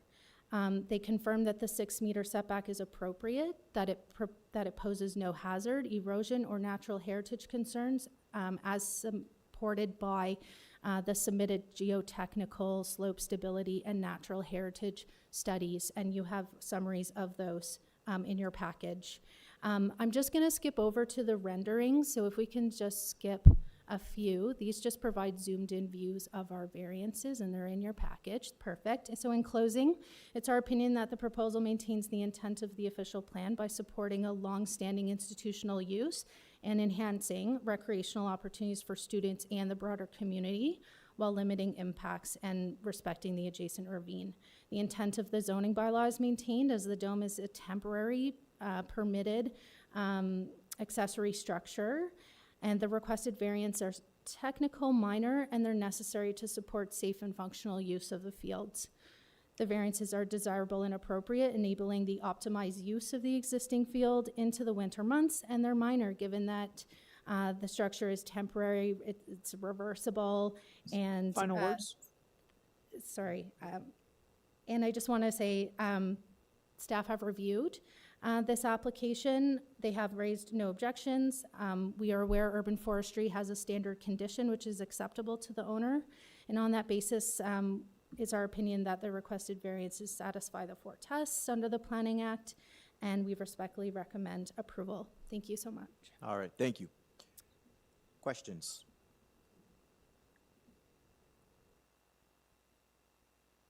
We have other speakers. Yes, Mr. Nipfel. Maybe I should ask my question now, and you could perhaps answer it later, excuse me, during his submissions. One of the issues here is whether or not the form and size of the dome is going to be consistent with the existing neighborhood and is going to pose a visual problem. There are no drawings that I can see that show the view of the dome from the east, the west, or the south with planting. The drawing that's on the screen right now shows a tree in front of a corner of it, and can you go back for a second? And pointedly at the bottom, it says that this is an illustration, but it doesn't reflect the real, I don't want to use the wrong words. Basically that it, here it is. The above illustrates is for visualization purposes only and are not reflective of the final design. So my question obviously is, what are you anticipating to change? So that's the first thing. What does it look like from those different angles? And I don't see anything that shows that. In your submission, and a very good submission, I should say, you've indicated that there's a lot of landscaping that will provide screening. But I also noticed that your landscape architect is proposing to remove a fair bit of the tree tree cover that exists around the edge, particularly along the street line. So I'm interested to know if that actually is going to decrease the ability of the screening to do its job. And thirdly and lastly, I don't know how it's going to be eliminated, whether there has been any kind of concern for making sure that the lights are not generated onto the adjacent properties. And there is a permanent component to this, and I'm not sure how much of it is permanent. There's an area where the air replenishing occurs, and it's in a permanent structure. I don't know how big that is. So my issues all have to do with its impact on the community from a visual point of view, not the use of the property or anything like that. I'm happy to answer those questions. It's true that there would be some tree removals around the perimeter of the site where it is absolutely necessary, and where it is not necessary, we will be retaining trees wherever possible. There are some additional plantings proposed around the periphery, as shown on the landscape drawings. In terms of what it will look like from all the different views, we did, through the site plan application, have to submit 4 elevation drawings, but we didn't have to prepare any 1 to 50 color elevations or all-around renderings for this proposal, so we don't have those available. But I can say that, as you can see, the site is well separated from residential neighboring properties by the intervening streets. And as I mentioned, I know the residents, primarily along Glenview, are concerned about this application, and we appreciate their concerns, but those properties are 300 meters away at a minimum. There's also intervening school buildings and the ravine that cuts across the property. So I do think that the views would be mitigated simply from the substantial distance of those properties. And in terms of the lights are shown on the site plan, the location of the lights. They are all directed towards the field. They would only be used during times when the dome is down in the summer. They're required for safety. They are directed down towards the field, as I said, away from the ravine. There aren't any pointing to the south towards the residential properties directly. And these are details that are still being worked out through the site plan approval process. And there are permanent structures. There's a walkway for safety and access, and the mechanical equipment, of course, which we've thoughtfully sited towards the north end of the property, as far away from the low-rise dwellings as possible, directed towards the intersection. It's actually on the other side of the plan, to the left, to the far left. The mechanical equipment is located, there you go, around the triangle of the site there. And so just having the mechanical located in this area, it's, like, as I said, it's as far away from the low-rise residential dwellings as possible on the site. Is the lighting existing now? Because as you indicated, the lighting is basically only an issue when there's no dome, which is the current situation. So the idea of this application is to improve the existing field with new turf and new lighting. So there is no lighting today. There's no lighting at all? No. And part of the improvement is to add the lighting so that the use can be extended further. Okay, thank you. Other questions? All right. Is anybody else in person here to speak to this? Would you like to? Yeah, please come on down. No, I think in opposition. Just give us your name and address, please. My name is Katrina Sampson. I'm at 103 Courtly Boulevard. Okay. Good afternoon, chairing members of the committee. I also am the principal of Haverhill College, and I appreciate the opportunity to speak with you today and to speak specifically. Yeah, I'm going to interject. Yeah. Sorry. So you were in support of the application, I Yes, imagine, and sorry. you were with the party from Bousfields that presented? From the school. From the school. But from the same party. You're with the agent and okay. So I maybe should have clarified this at the beginning, but typically we'll give 5 minutes to each party or presenter, and then they'll have to split their time between individuals. Given the nature of the situation, I'll be a little lenient. I want to provide you at least a minute to speak, because I didn't at the onset explain that the 5 minutes had to be shared between each. Can I speak on behalf of being a resident at 103 Courtleigh Boulevard in the area? I don't think, Mr. Deputy Secretary Treasurer, there's nothing that would prohibit from testifying as a resident. In support. In support? No. No, there wouldn't. So if you would like to, in that case, then, yeah. I just. I'll be honest with I you, would Mr. object. Chair, there is a small optics of conflict of interest. Okay. Yeah, I would, Sure. I would object to her speaking as a resident, because that is. But you work for the college? Really then? I do. working I do. Okay, fair enough. I don't mind the 1 minute. I might even have some questions for her, but Yeah. it wouldn't be consistent Okay. with our practice to let somebody speak twice. Fair enough. Sure, I'm fine with that. Thanks. Okay. I'm willing to allow a minute. Okay. Because I do want to hear from you, give you Mhm. the opportunity. And if there's, if we run into this on the opposition side, I will provide the same latitude to accommodate. Okay? Great, thank you. All right. I really just want to take the opportunity, as this committee considers our requests for adjustment, to talk about the impact of this project. You know, we're in a really exciting time for women's sports right now. We've got the PWHL, we've got incredible role models, and that's really at the elite level. And the emphasis and the reason why Havergal College chose this project is specifically related to what we know and understand about girls' participation in sport.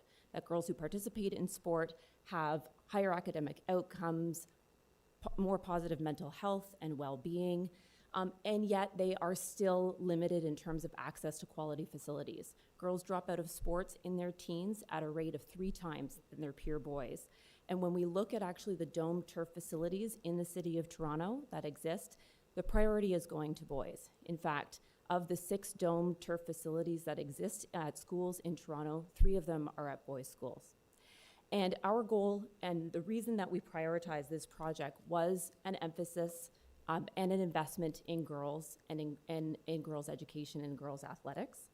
I also want to say, as the principal of Havergal here, we have made outreach to our neighbors in terms of informing them, as my colleague noted. And while we know we will not always agree, you know, our 100-year history actually at Avenue and Lawrence, we are committed to being good neighbors, developing long-standing relationships, while also doing what we're supposed to be doing in terms of advancing opportunities for young girls and women. Okay, thank you. I'm stop you there. It's Ms. Sampson, right? Yes. Okay. Do we have any questions? I've got questions. Yes, Mr. Schwartz. So I just wondered, this facility is for the school, but have you made any outreach, or are you planning to allow the community to access this facility for community uses? Absolutely. We have a long history of strong relationships with local community, both youth and sport organizations.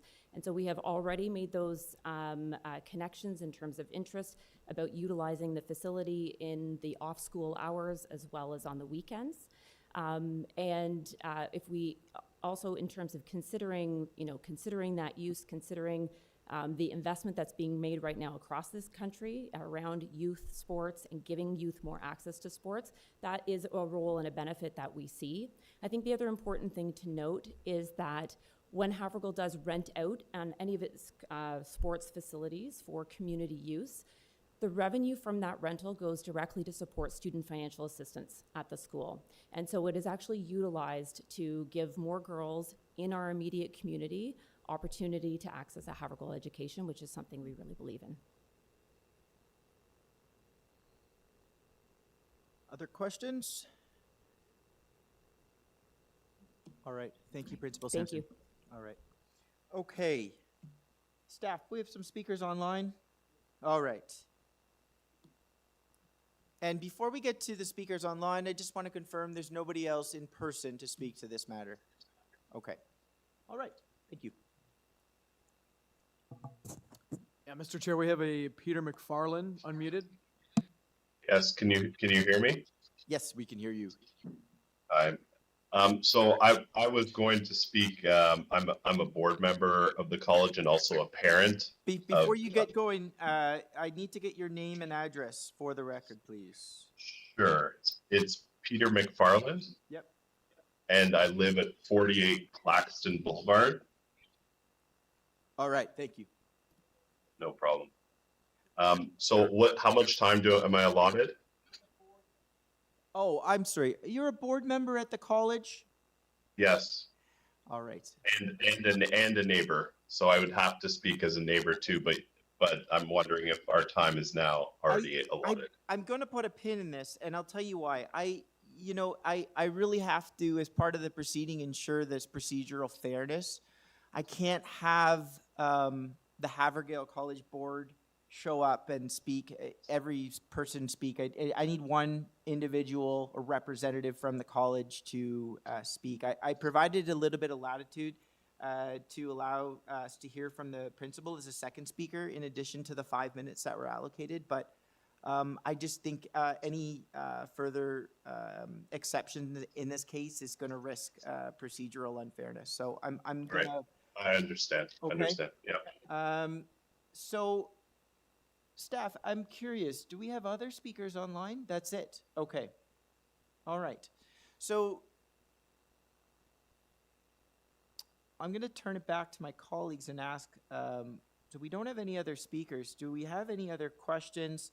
We're not going to go back for rebuttal because we haven't had any speakers today in opposition. So before we go into committee, members, are there any other questions we have for the agents or applicants?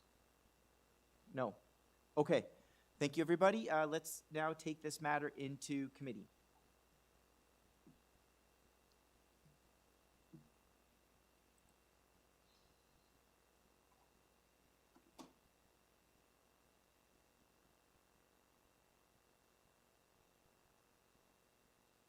Yes, Ms. Sankar Peralta. Mr. Chair, I did want to ask something, because although we didn't have any sort of opposition that came up to speak, did we hear from the agent about the letters of objection that were there? Were all of those sort of like adequately addressed?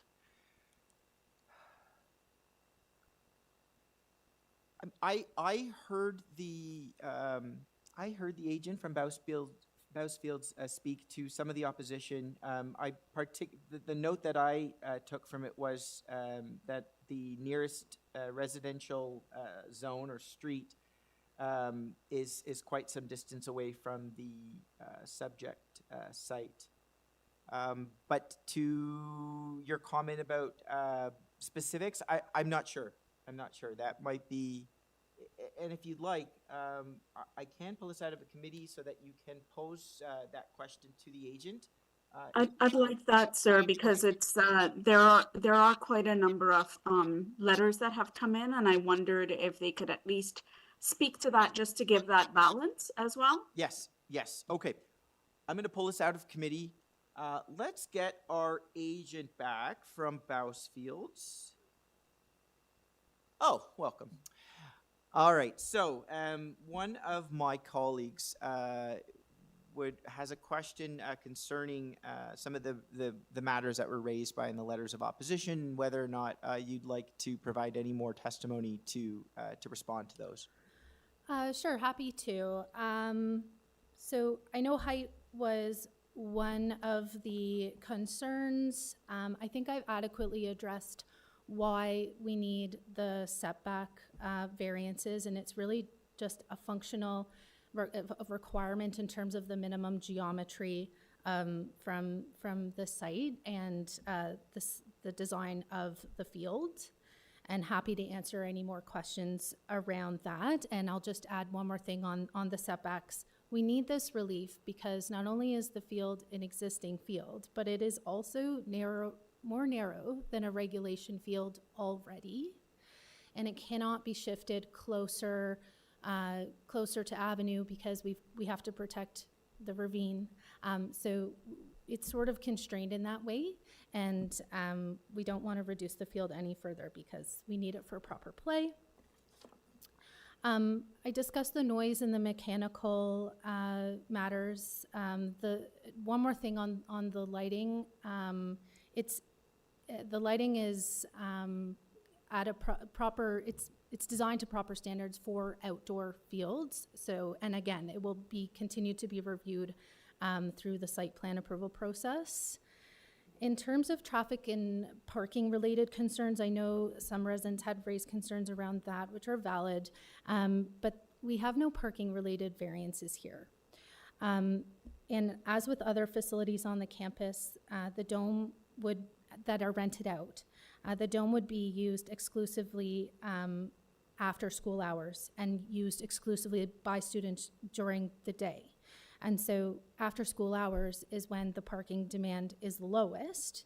And Havergal has 194 on-site parking spaces across 2 surface lots. And this is one of the reasons why Cohen Field was selected for the location of this dome, is because it's properly served by an abundance of parking.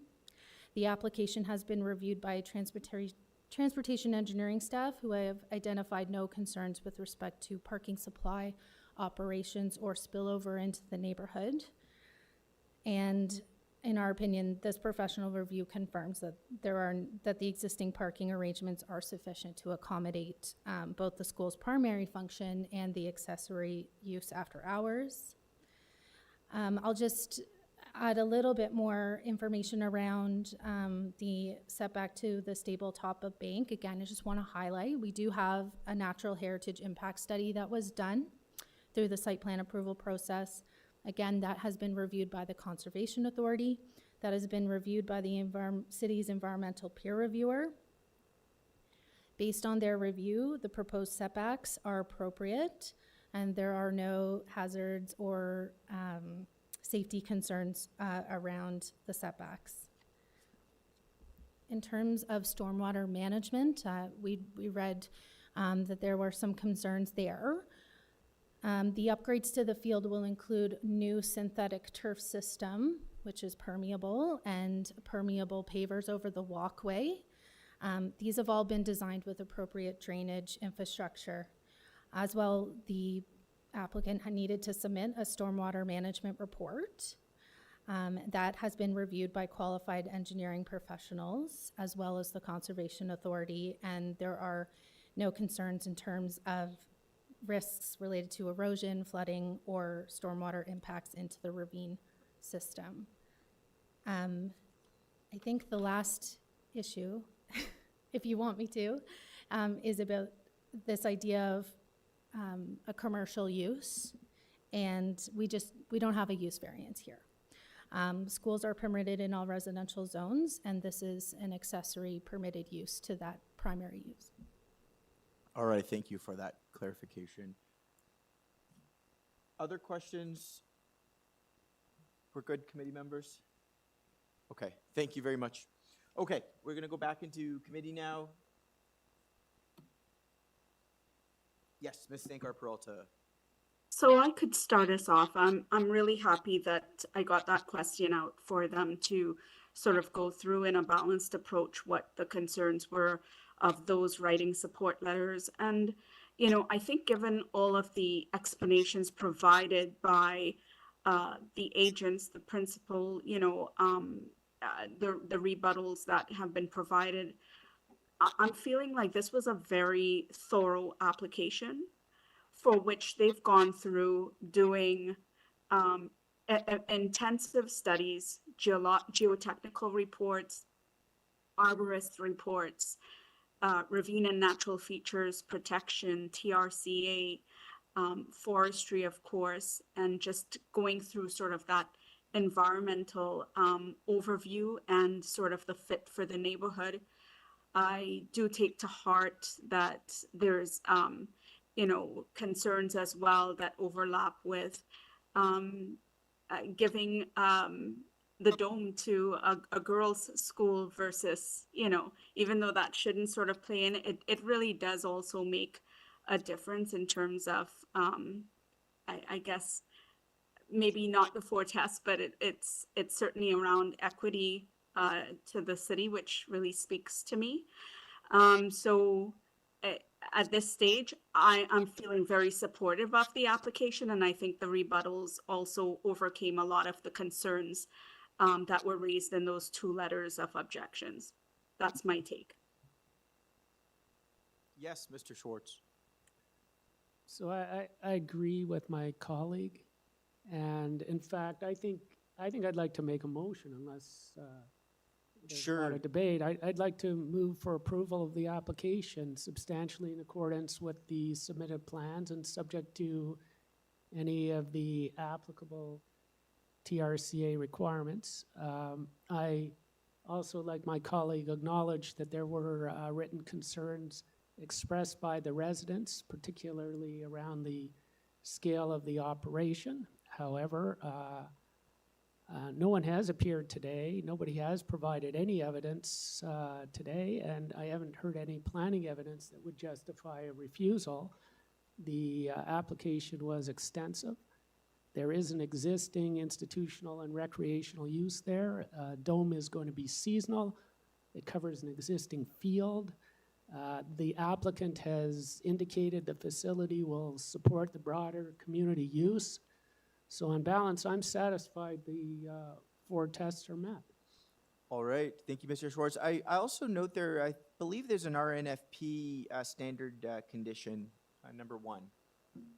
Yes, staff. So subject to TRCA and what? RNFP, Ravine RNF Natural Feature Protection. RNFP. Any other? I think we captured everything. Okay, Ms. Sankar Peralta, is that a second? Yes, okay, second by Ms. Sankar Peralta. All in favor of Mr. Schwartz's motion? Okay, opposed? Mr. Nipfel and Mr. Fazeli. Okay, the motion carries. The application is approved with condition.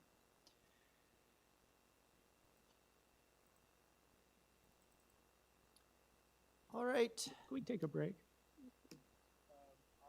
Very short. You opposed to break? I'm going to take a break. Need a break? Yeah. I'm gonna take a break. It's It- 5 give minutes, me 2 okay? minutes. 2 minutes? Okay, okay. It's 12:28. Let's take a 3-minute break. Mr. Relief break, okay?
All right, we're back. We are on item number 9, 598 Broadway Avenue. The purpose of the application is to construct a new 3-story detached dwelling with a front porch. Variances include side yard setback for a 2nd floor platform, building height, side main wall height, FSI, and east side yard setback. On file, material from the applicant, a memo from Urban Forestry, and 2 letters in concern. Do we have our agent with us? Yes.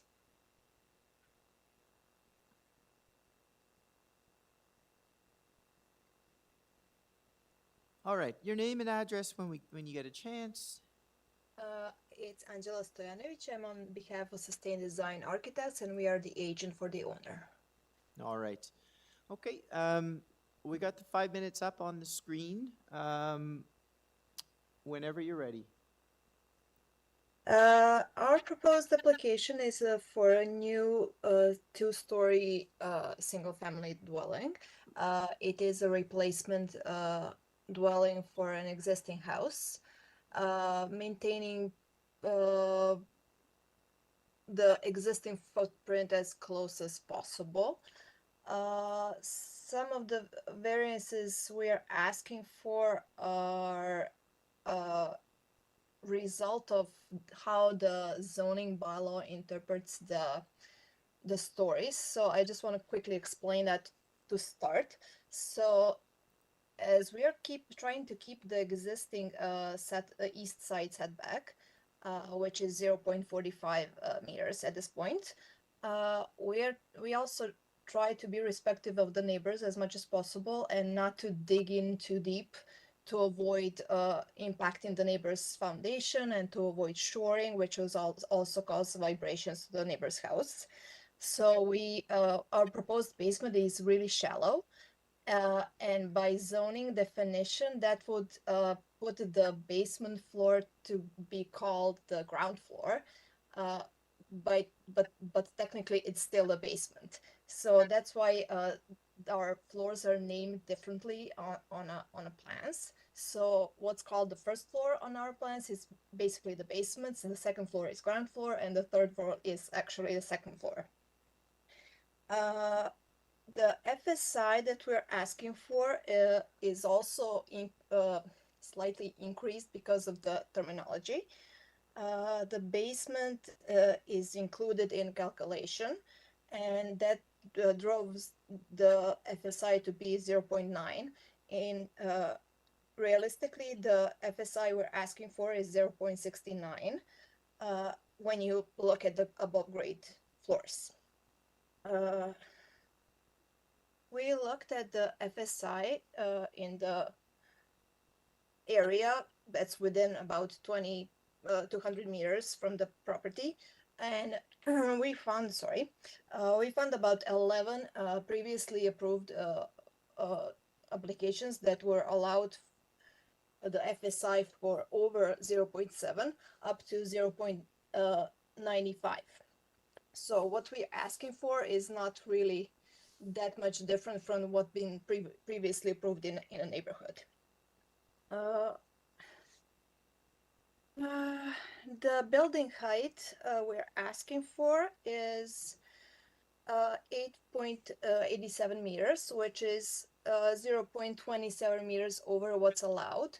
We had our surveyor measure the neighbors' houses, so on both sides of the property, and we're just 10 inches above the neighbors, which is, in our view, not too over.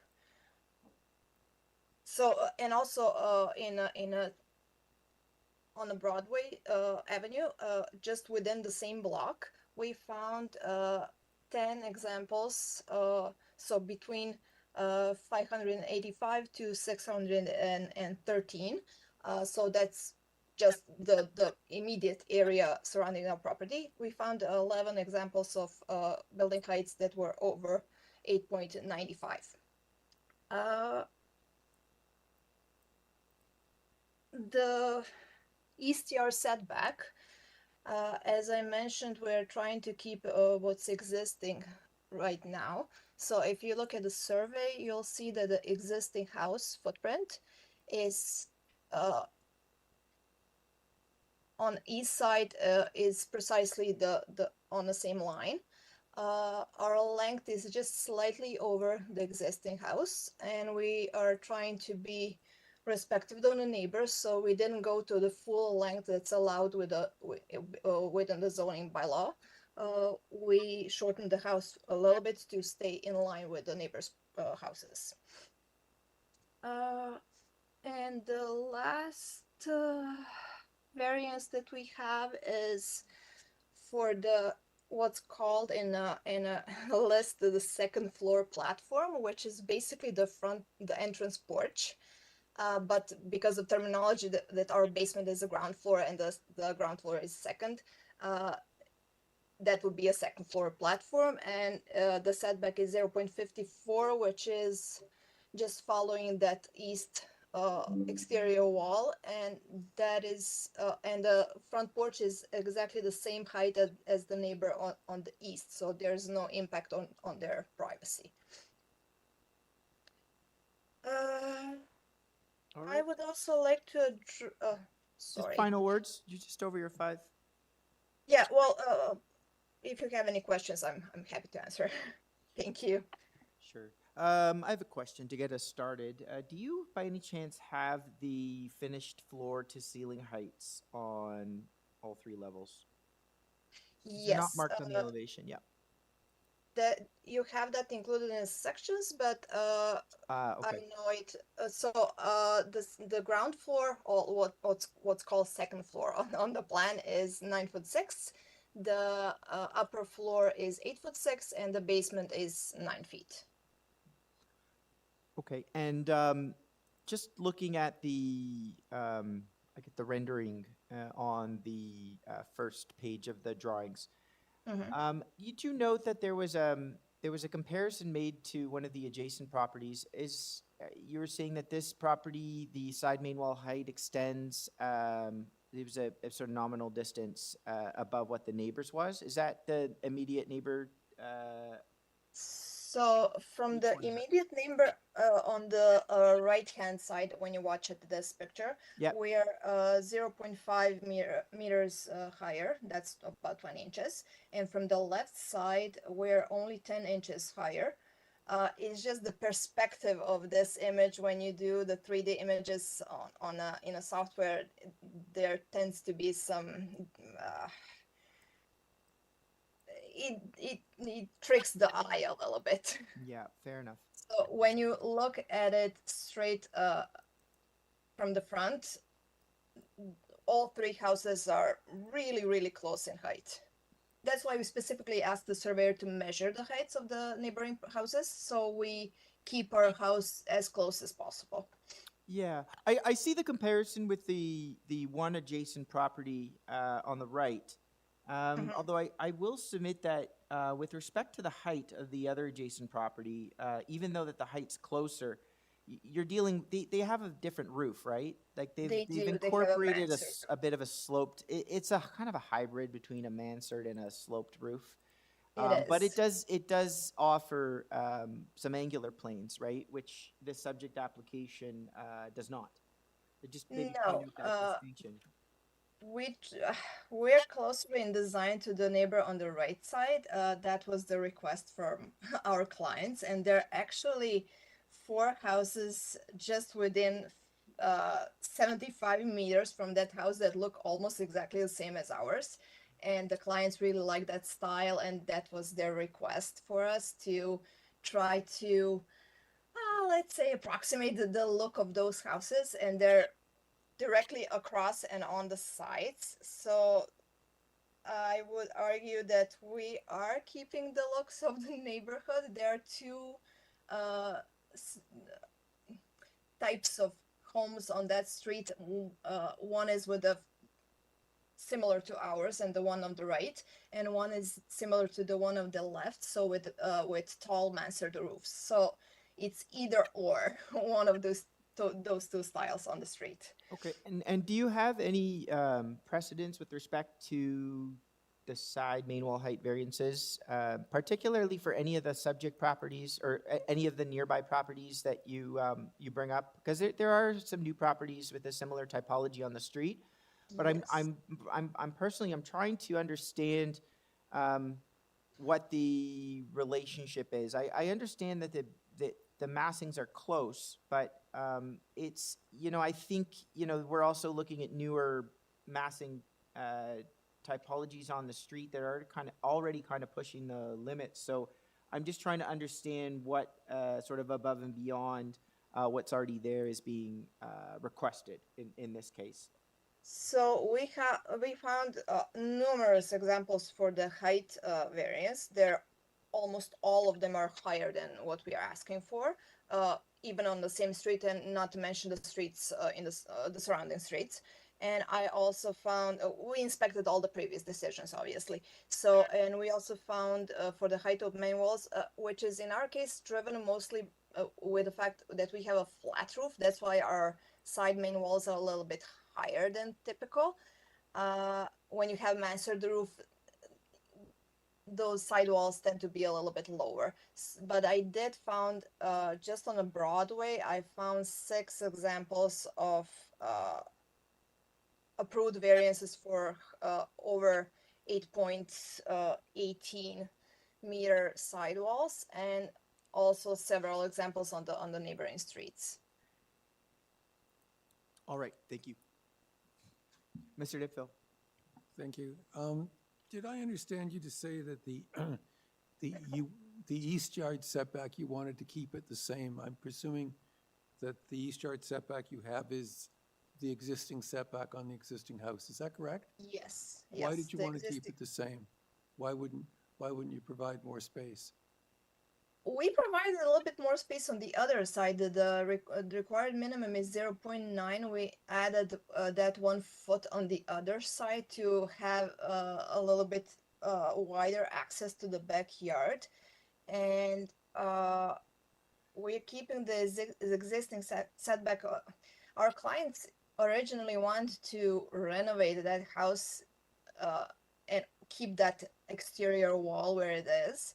We convinced them that it's not the best approach, but they really wanted to maximize the it's a really tiny and skinny lot. So they wanted to maximize the width as much as possible, obviously, and they approached the neighbor on the right, which is mostly impacted by that setback. And since it's already existing and they're used to that, they didn't have any issues with it. And then my other question has to do, excuse me, you indicated that the architectural typology that you're proposing is similar to right next door, which is at 600.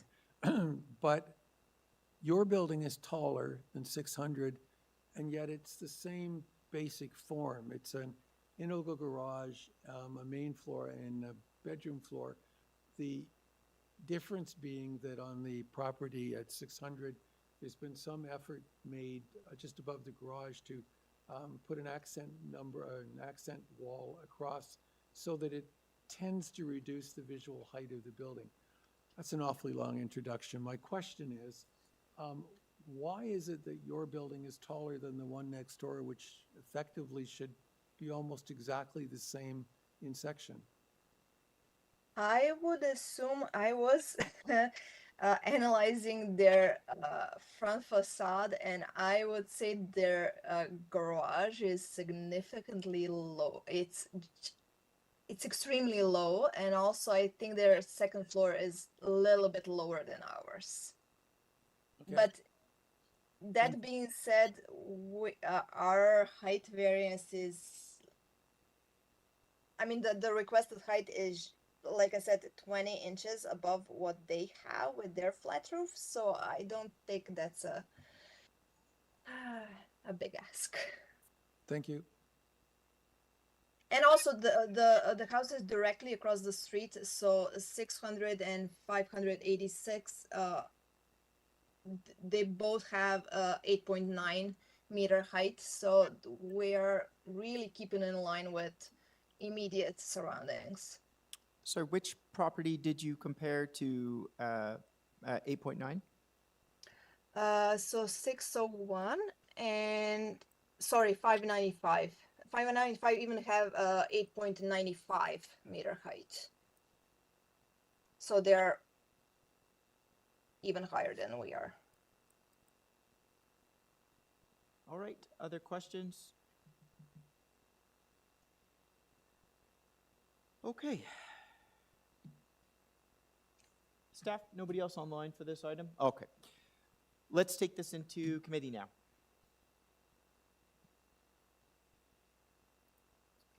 Who would like to get us started?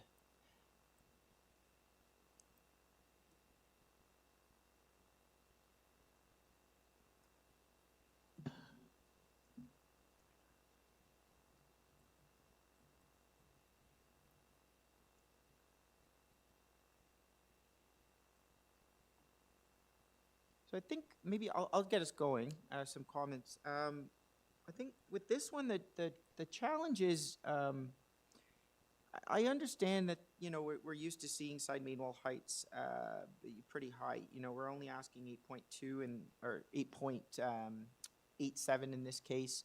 But I also, I have to have consideration for the fact of the neighborhood that we're in. And my time on this committee, I've become more and more attuned to the kind of fit and scale of Leaside in general. The side main wall height, the as of right, is only 7.2 meters, which is, I think, the lowest in North York, or among the lowest for what's permitted. And I understand why that number is 7.2 in Leaside, because the built form of the original neighborhood is just generally, it's smaller. The ceiling heights are smaller, the main wall heights are smaller. So when we have, and Leaside is also a neighborhood that,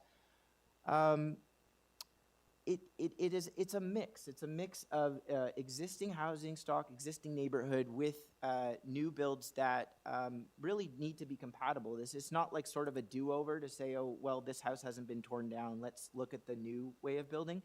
But there has to be, certainly within Leaside, there needs to be compatibility with respect to scale. And I have a little bit of concern with respect to the main wall height and the height, particularly in the fact that we've got a number of new builds on this side of the street, all within the last couple of years, that are all kind of pushing the limits. And is this really a case of, you know, let's just push a little more, a little more, a little more? At what point do we say, okay, this is as much as is desirable, and anything additional is just sort of above and beyond at this point, and really starts to detract from the character of the neighborhood? So I'm a little bit sensitive to that. I'm curious to what my colleagues have to say. But I think in terms of the variances, the height variance number 2 and the main wall height variance number 3 are a bit of a concern. I'd be willing to offer a modification on number 3. But I'm not sure I'd be able to support a 8.5 meter building height, particularly because there's no other mitigating factors within the elevations too, whether it's an angular plane or some sort of delineation that helps to hone in the scale. I think Mr. Nitfill made a comment about a stone cladding that sort of created a bit of a datum line on the adjacent building. So that's just one example. Those are my comments. Yes, Mr. Schwartz. So I agree. I can't support this application. I'm concerned about the impact, the cumulative impact of the variances, the FSI, sidewall height, reduced side yard setbacks, the massing. I don't see this as just a technical variance. Because when you take all the variances together, the built form is too large for the lot, in my view. It's not sufficiently compatible with the neighborhood character, and I agree with my colleague, Mr. Chair,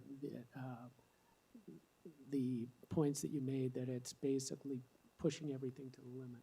So, not satisfied that it maintains the intent of the zoning bylaw, and that the variances are minor. And I've also carefully considered what the Leaside Residents Association has said in their letter. Unfortunately, they haven't appeared in person, but their letter is quite clear. They've raised concerns about FSI, sidewall height, setback, privacy, neighborhood character, and those concerns reinforce my view that this isn't a technical variance. So looking at it cumulatively, I'm not satisfied this application meets the 4 tests. All right, thank you, Mr. Schwartz.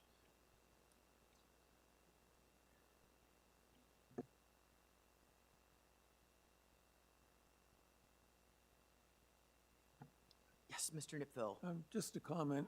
In isolation, I would agree with Mr. Schwartz. unfortunately, the property, two properties to the west is a duplicate of something that's near where I live, and it's massive, just massive. It kind of, for me, it challenges an argument that what's proposed doesn't fit into the general character of the street and the neighborhood, because this extremely large and bulky building has been allowed to been built. So I'm afraid that particular building is compromising what I would have otherwise thought, and I would have otherwise been in agreement with the two of you. I think the property immediately to the east is a compatible property, and as I mentioned earlier, there's been some attempt made to make the building not look so bulky by working with panels on the front. But I'm really disturbed by the building that's two properties to the west and tying an argument to compatibility with the street character when that building is existence. So just a comment. Fair enough. Yes, Ms. Sankar Peralta. Yeah, I was looking for ways in which, we could sort of meet a middle ground, because even just looking at this and without realizing that it's the Leaside community, I still had issues with it, and knowing that there is a specific,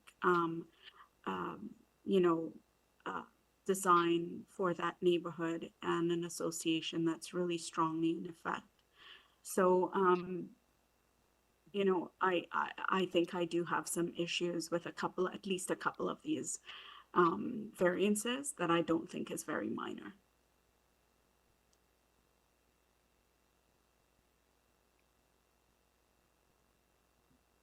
Yeah, just to add on Mr. Nitfel's comment, I agree with you with respect to 594. I think it's 596, which is also a new build directly adjacent.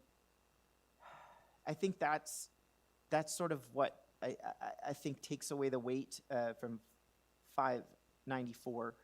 I'm just thinking, the property owner at 596 probably built this house in the last couple of years, right? And they've really made an effort in terms of, angular planes, side main wall heights, all that to conform with the neighbor of the bylaw. Whereas, some of the other examples on the street, they push. You can tell that they required variances. I just kind of see as that condition on both sides of the property at 596 makes it even worse. At least with a little bit of sensitivity, there can be hopefully a little bit of transition and a little bit more along the street. So I'll take that, and I'll put more weight on 596 because it is the immediate neighbor. It is closer than 594.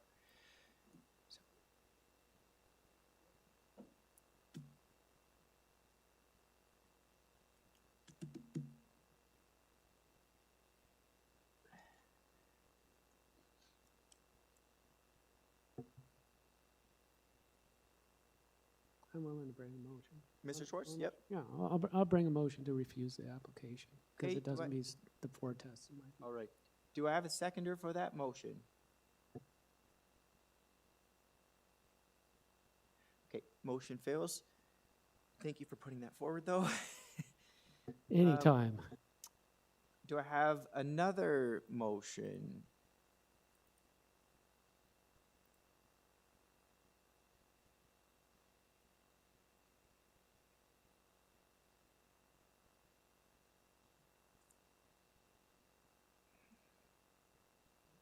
One? Sure, Mr. Nipfel. Thank you, Mr. Chairman.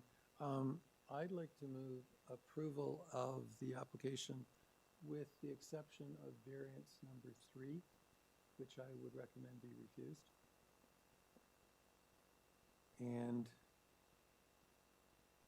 that would also include forestry condition number 3. But okay with number 2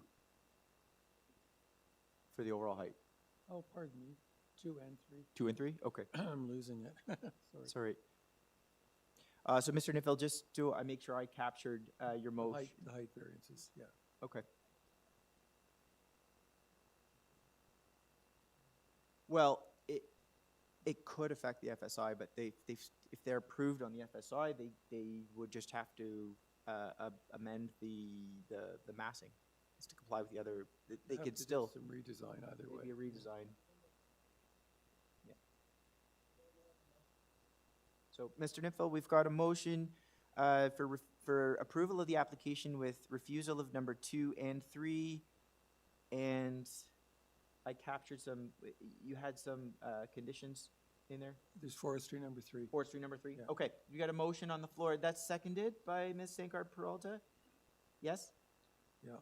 Okay, I see head. Yes. Okay, all in favor? Opposed? Mr. Schwartz opposed. The motion carries. The application in part is approved with condition. All right. Thank you, Mr. Chairman. All right, thank you. Item number 10, 302 Woodsworth Road. The purpose of the application is to construct a new deck. 2 variances before us, side setback and lot coverage on file, memo from Urban Forestry, and we have some correspondence with community planning. We have our agent or applicant with us. Hi there. Hi there. Your name and Can address, you get me? please. Yep. Good morning. Good afternoon, Chair, Members Committee. My name is David Chang. My address is 3575 Fortune Avenue, Ontario. I am the authorized agent for 302 Woodworth Road. All right, thank you. Okay. You are the only speaker on this item. I'd like to ask my colleagues if they require a full presentation, or perhaps they might just have individual questions. Mr. Nifel has a question for you. Thank you. Could you tell me if you've had any conversations with the owner of the property at 304 and if that those individuals are in agreement with your application? No, we were not in contact with them. Okay, thank you.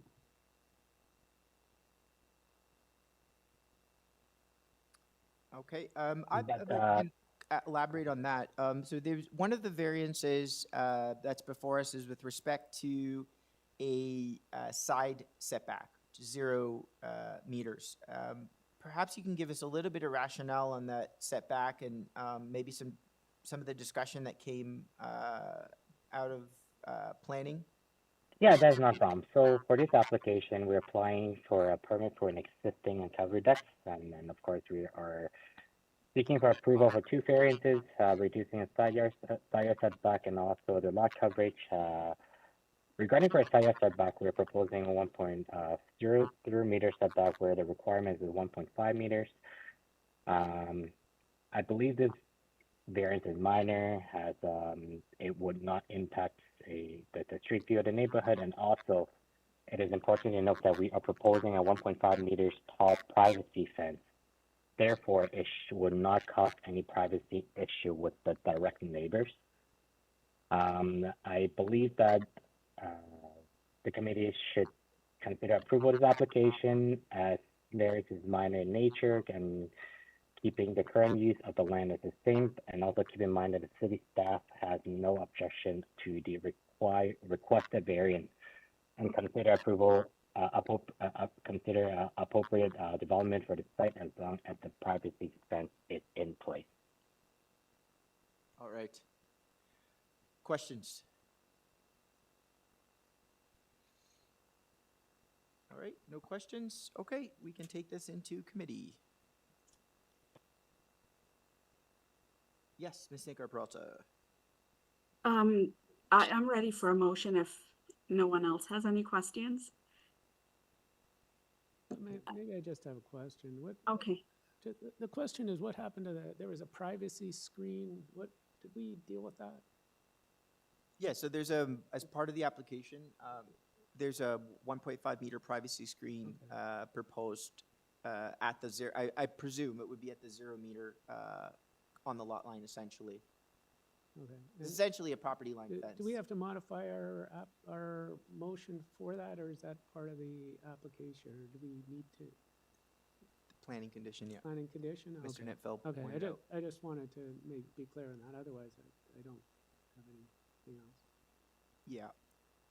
I note that it was brought to my attention earlier that the side setback for rear deck doesn't indicate which side setback, so I would encourage, if there was any approval on this item, to tie to site plan, given the nature of the variance.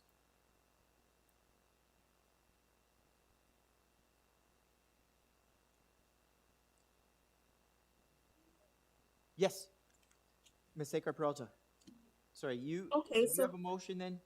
Yes, I do. I think going through the application and actually seeing sort of the existing photos, I got to understand a little bit more about the application. And so I feel comfortable, and I think the fact that staff doesn't have planning staff doesn't have a concern about it speaks a bit of volume. So I'm willing to put forward a motion to approve this application.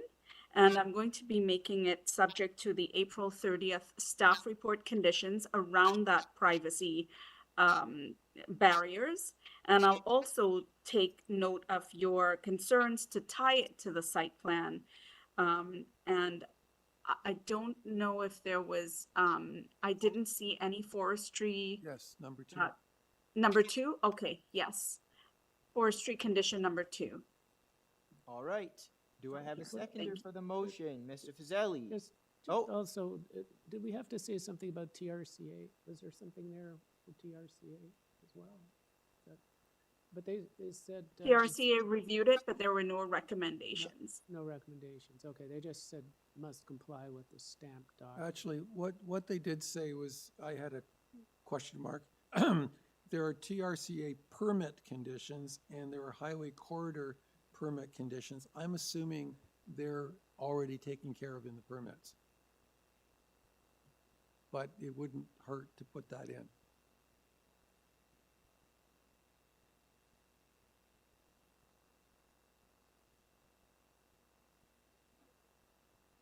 So they said must comply with the following conditions. I think I'm going to leave that to Ms. Sekar Peralta because it's her motion. No, I was just Oh, yeah. her background, yeah. Ms. Sekar Peralta, do we need to add in TRC? I says no objection on the report. It said, yeah, normally they would put in the conditions at the very bottom as per their recommendations, and there's sort of nothing there. It just, Okay. it says no objection. So I'm thinking that it's already standardized and that's included in their review. Okay. Deputy Secretary Treasurer noted that the permit from TRCA was already issued, so Okay, provide the clarification. Okay, so so my motion stands. motion stands. I had a second by Mr. Fazeli, and I was just about to ask all in favor. Okay, that's unanimous. That motion carries.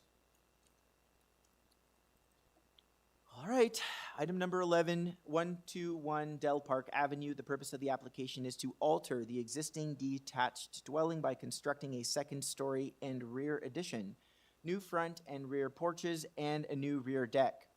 Variances include west side yard setback, east side yard setback, east and west side yard setbacks for a rear platform, east side yard setback for a front platform, lot coverage, parking space, one variance for parking space, and front yard landscaping area. On file, material from the applicant, correspondence with community planning, and one letter in general support with some concern, I might note.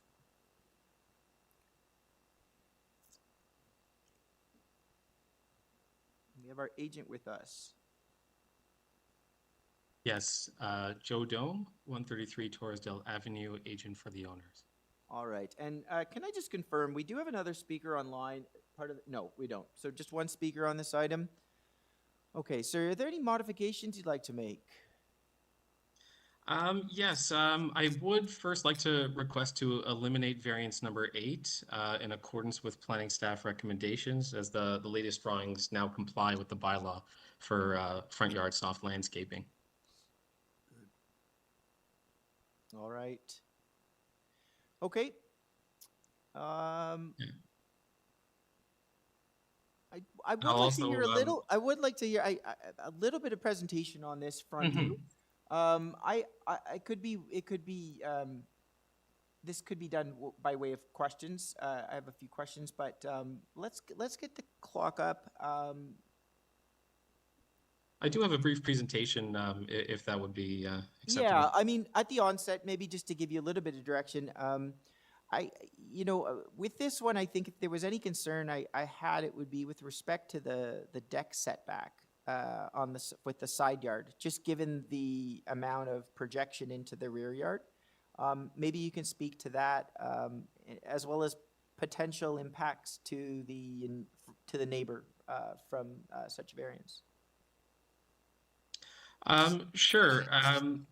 So overall, the owners would like to construct a second story and rear addition to accommodate the needs of their large family. And I will note planning is supportive of the remaining variances that we have. As per the staff report on file, the discussions with planning staff actually extended back prior to submitting the application. So numerous changes were made directly according to their recommendations, including the proposed side yard setbacks and decks. There are 7 variances proposed. Variances 1 and 2 refer to the proposed west side yard setback of 1.2 meters and the east side yard setback of 1 meter. Mitigating impact here is the fact that the west side yard setback is a continuation of the existing 1.2 meter setback. And on the east side, the front northeast corner of the dwelling does include a recessed portion for a length of 4.83 meters that pushes the side yard setback for this portion of the dwelling to 3.01 meters, which is greater than the bylaw. And the remaining 1 meter setback does also widen slightly toward the rear to a 1.07 meter setback. And I'll note that this is very similar to the east adjacent neighbor's dwelling setback at number 119, which has a 1.08 meter setback to the lot line at the rear and 1.1 meters at the front. And this is also fairly consistent with, in some cases, wider than existing setbacks on the street, including a number of 2-story dwellings directly across the street, specifically referring to number 118, 116, and 114. And to note, 116 was approved for a 0.37 meter side yard setback. And to the east, number 104 was approved for a 0.4 and 0.81 meter side yard setbacks. We have read the comments on file from the east adjacent neighbor at number 119. They were generally supportive of the application, did have issues with the 1 meter setback, requesting 1.2 meters instead. I will highlight that the proposed variance on this side is fairly similar to the setback that number 119 currently has, which is a 1.08 to 1.1 meters. And variances 3, 4, and 5 refer to the proposed platform side yard setbacks. The west rear platform setback of 1.2 meters is in line with the existing dwelling setback, and the front and rear east side platforms are fairly small in scale and do help to provide functional access. And variance number 6 refers to the proposed lot coverage of 43.6%. This is mitigated by the fact that the length of the dwelling meets the bylaw. In fact, the length has been reduced by 0.78 meters from the existing dwelling length. There are no height or main wall height variances. Front and rear setbacks comply, as does soft landscaping. Similar coverages have been approved in the immediate area, such as 116 Del Park across the street, approved for 43.3%, as well as 112 for 44%.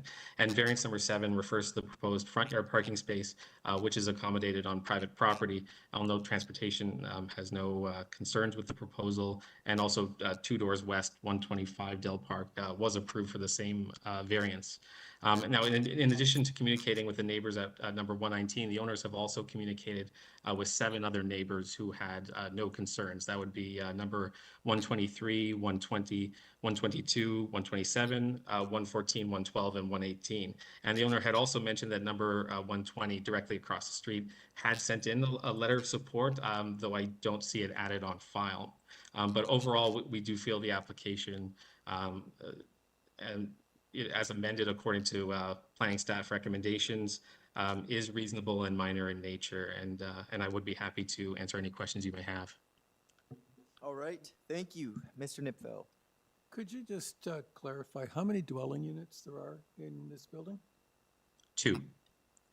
Thank you.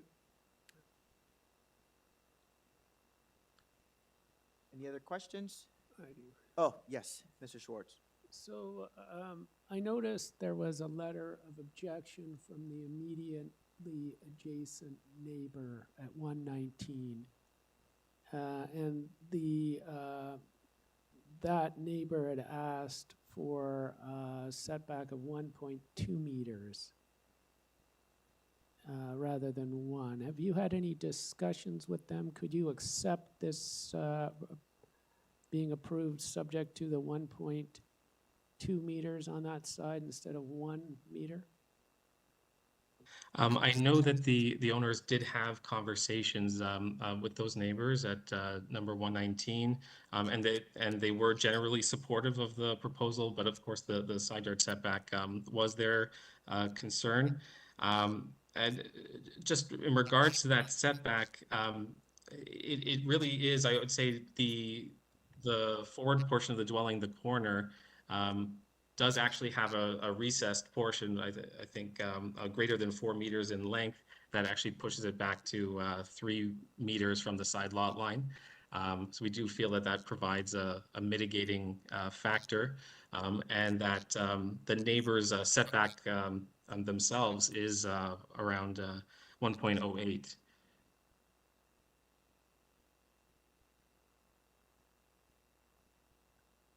But let's say we were to approve it, could you accept 1.2 meters setback instead of the 1 meter setback? I feel that the owners really had their hearts set on 1 meter, just given their large family and the requirements for their bedrooms and the storage space that they need, and for the unit, the secondary suite in the basement. I feel like that is why, even with the discussions that they had with the neighbors, they still felt that the 1 meters was essential for their livability needs. They do have quite a large family. I acknowledge that, but I'll just tell you my concern. Like, you have a next door neighbor who's supportive, trying to work with your client, and I recognize that your client has needs for space, but we're only talking 0.2 meters, which is not a lot, and that's all the neighbor asked for, right? So that's why I asked you if your client could live with it, if we approved it with that 0.2 meter concession to the neighbor who is otherwise extremely supportive, and I take it not even here opposing. So obviously trying to work with your client, I've just wondered if your client is willing to work with the neighbor's request, and would they accept if we were to approve it with that concession? That's all. If that was the direction of committee, of course the owners would go along with that. Thank you. Other questions? All right, let's move this into committee.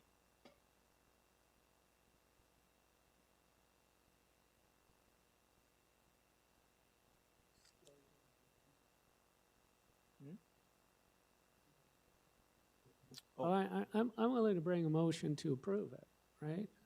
Subject to the side yard setback adjacent to 119 Dell Park being maintained at 1.2 meters. The applicant indicated some variance number 2. So let me just, well, yeah, let me motion as amended with variance number 2. All right. To 1.2 meters. I don't know, do we need any other, are there any other restrictions on this? So I move approval of the application as revised, subject to, as revised because they revised it with one of their variances. Number 8's been Number removed. 8, yes. So I move approval of the application as revised, subject to, with the removal of variance number 8, and subject to variance number 2 being modified to provide a minimum side yard setback of 1.2 meters adjacent to 119 Dell Park. That's my motion. All right. Do I have a seconder? Second by Mr. Nipfel. All in favor? Okay. I guess Mr. Allison will be opposed on that, and the motion carries. The application is approved in part as modified, or approved as modified, I should say. As amended and as modified. Thank you, Deputy Secretary Treasurer. All right, we have one item left. Number 12, 150 Roselawn Avenue. The purpose of the application is to alter the existing two-story detached dwelling by constructing a two-story rear addition in conjunction with changes to the front yard landscaping and driveway. We have variances for building length, FSI, eave projection into an east lot line, building depth, setback of stairs to an east lot line, front yard landscaping, and front yard soft landscaping on file. Material from the applicant, correspondence with community planning, transportation, letters in support, and letter in objection. All right. We have our agent with us. Yes. Mr. Chair and members of committee, good afternoon. My name is Arshad Ahmadi, the authorized agent representing the owners of 150 Roselawn Avenue. My address is 60 West Wilmont Street, Richmond Hill. All right. Staff, just going to confirm we have some others online as well. Okay, sir, we've got the 5 minutes up for you. Whenever you're ready, the floor is yours. Great.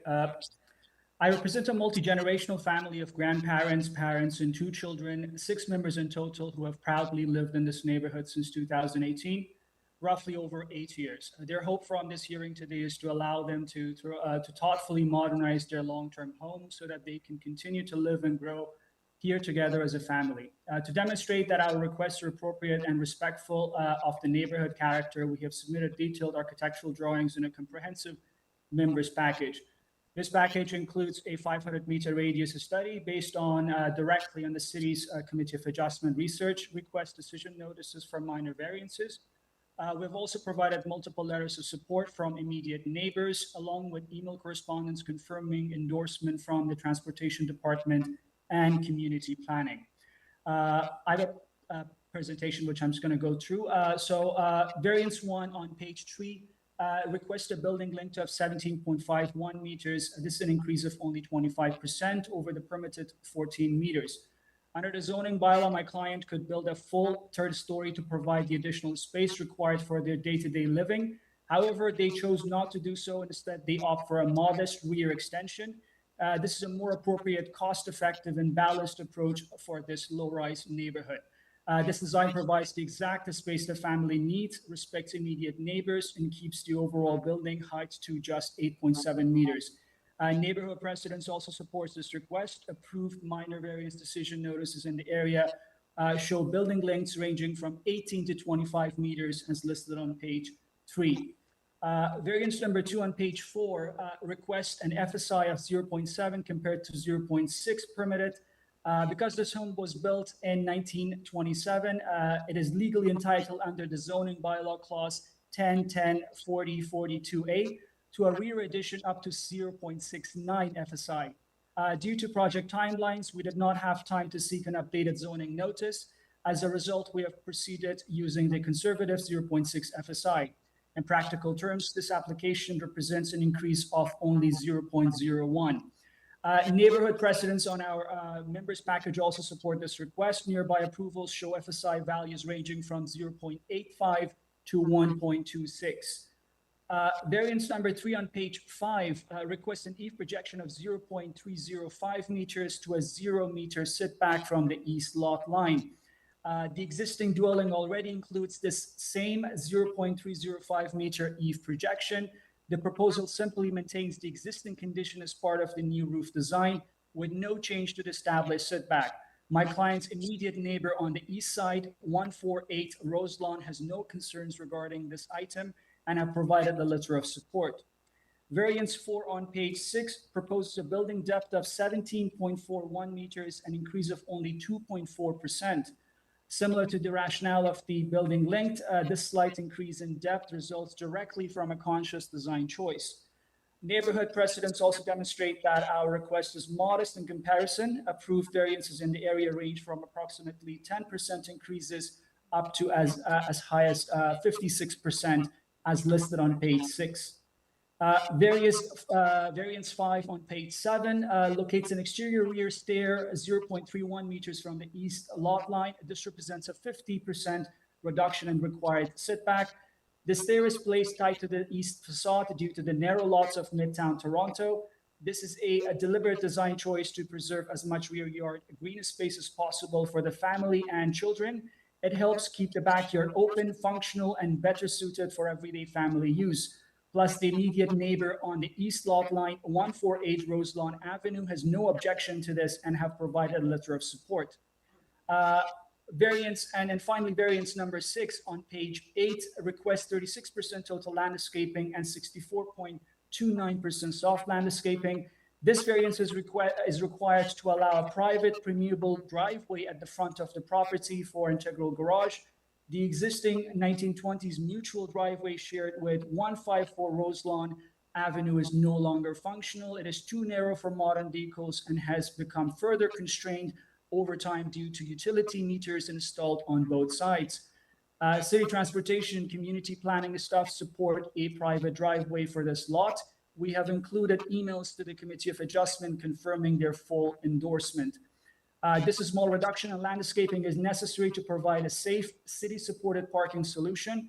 At the same time, we have made every effort to maximize landscaping to maintain the green character of Roselawn Avenue, while ensuring the driveway remains permeable to help manage and mitigate stormwater runoff in a responsible way. There are also several neighborhood precedents where both landscaping and soft landscaping have been reduced, as shown in our members package. In conclusion, Mr. Chair, this application meets the 4 tests of the Planning Act. The variances are minor in nature, they're desirable for the appropriate development of the property, and they maintain the intent of both the official plan and the zoning bylaw. The proposal is supported and documented data endorsed by City Transportation and well received by most immediate neighbors. On that basis, we respectfully request our approval. All right, thank you. Questions? Okay, we have some other speakers. Mr. Chair, can you just, if you look at your notes, it appears that the next 2 are from the same address. So if you just want to verify that, please. Okay. Yes, yes, thank you for that. Yeah. Hello? Hello. Hi, how are you? I'm well. Your name and address, please. My name is Cyprian Tak. I'm representing my mom at 154 Roselawn. I live at 166 King Street East. Okay, so I presume if is anyone else in your family, would they like to speak today? That'll be my mom speaks mostly French, so I am going to be representing her. You'll be speaking on her behalf then. Okay, and yes, and exactly. your mom's name is Nicole, I presume. Yes, it is. Very good. Okay. All right. We've got the clock up. Sir, tell us why you are here today. My mom moved here in 1996, so it's been 30 years since she's been here. And we are objecting it because with the with the new variants, especially the number 1 variant with the length, it's blocking our way of parking. So we've been reversing to our parking lot at 154 Roselawn, but with their variant and their massing, unfortunately, we won't be able to back up. I sent something on the Appendix 1, so it's one of the objection letters that I sent, that you can see that we would not have any space to park at all. We wanted to do exactly like them, do a parking up front, but we also have a fire hydrant, and unfortunately, we were not able to do that. So with their new variance, we would not have any maneuver to park our car in our backyard. The second reason why we're objecting to that variance is also because with this new massive, like instead of 14 meters, they're going to 17.5. Unfortunately, we are on the west side of that house, meaning we would have no sunlight as they're so close, as you could probably see as one of the pictures I put, that they're so close that unfortunately we would have no sunlight until pretty much 11 or 12 when the sun is on top of us, which is not very appropriate, and it's not really reasonable for as a neighbor here too. We are also really are kind of concerned as this is, like they said, a very old house. The two houses that we have are around 100 years old, and with this construction of their basement, we are really concerned about the foundations that we have, that we are on a downhill on Roselawn. So we are very and conscious that this could be a problem. Also, something I did not, that's something I did not also mention about our parking is that I talked a bit to the neighbors and they said that we could go forward, but unfortunately we've tried it, and unfortunately it doesn't work, and especially that we want to avoid backing up with the hill that we have, that it is extremely dangerous it's a big liability for my 77-year-old mom to go onto Roselawn, which is a very busy road, and we have a car parked on our side of the road, so we would not see anything. So with all that said, we would like you guys to object this application, as we think it's just not meaningful and not desirable as a neighbor here. Thank you. All right, thank you. Questions? Okay, we don't have any other speakers. Let's go back to our agent.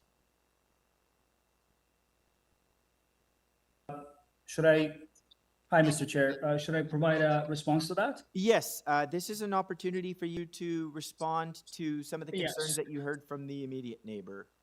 Yes. So regarding their concerns, I'm just going to go through like a list. Loss of functional access for parking space. Well, first, no variances are requested for the side yard setback between the properties. And then second, the project does not encroach upon the right-of-way, ensuring continued access to the rear yard. And third, maneuverability within the existing right-of-way is not a zoning variance issue on the zoning notice. And then at the same time, the rear extension is aligned with the existing building along the east lot line with no encroachments. And on the west side, the existing building is already set in by approximately 6 inches from the west side yard setback. For the addition, the setback is further increased to almost 12 inches to provide additional space and improve parking convenience for the neighbor. This is provided even though the proposal already complies with the required side yard setbacks. The side yard setback there is like 0.9, and for the addition, we have provided 1.22 meters. All right, thank you. Questions? Okay. Oh, Ms. Sankar Peralta, please. Yeah, so I just wanted to confirm with you, the agent, you're saying that the neighbor has the ability to still back in to their backyard without issues? I thought yes. that's what I had heard you say, that there is no concern, that they do have this and they will have the ability to also use parking elsewhere. Can you just sort of explain what you meant by that?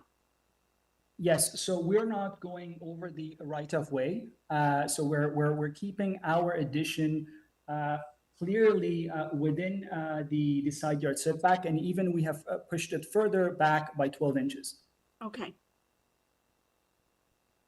And also, just regarding, two other items which I missed to respond to is about the morning sunlight. So instead of raising the building to add a third floor to the house, in order to, this is a family of 6, and they need the space to kind of live happily in this neighborhood. So instead of adding a third floor, which would definitely cast more shadow on the neighboring property, we have just like extended the building a little bit in the back, keeping it to this to 2 stories, and not asking like too much in terms of like space. And as you can see, the second floor is pretty, you know, like kind of like jammed up in terms of just like, you know, like how we sort of fit the bedrooms to accommodate this family.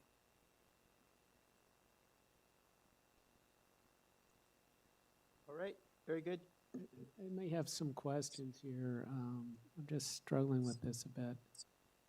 I don't know if others have questions. Otherwise, I'll try to come up with mine.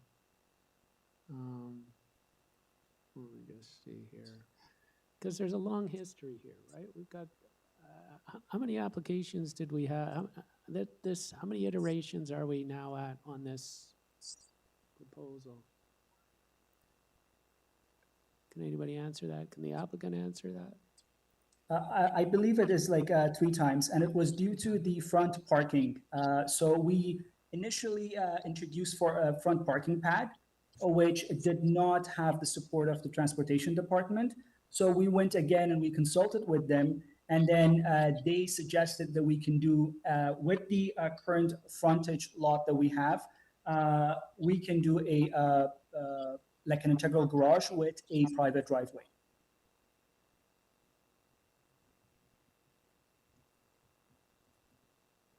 Okay, so let me just work through some of these different, so we've got,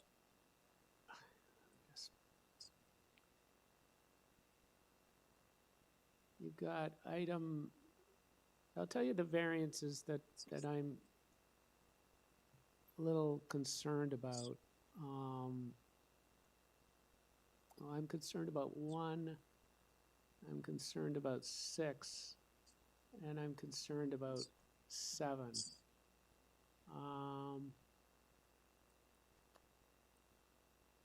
So the proposed building, let's talk about the front yard a bit, because I think that's what the neighbor is concerned about, right?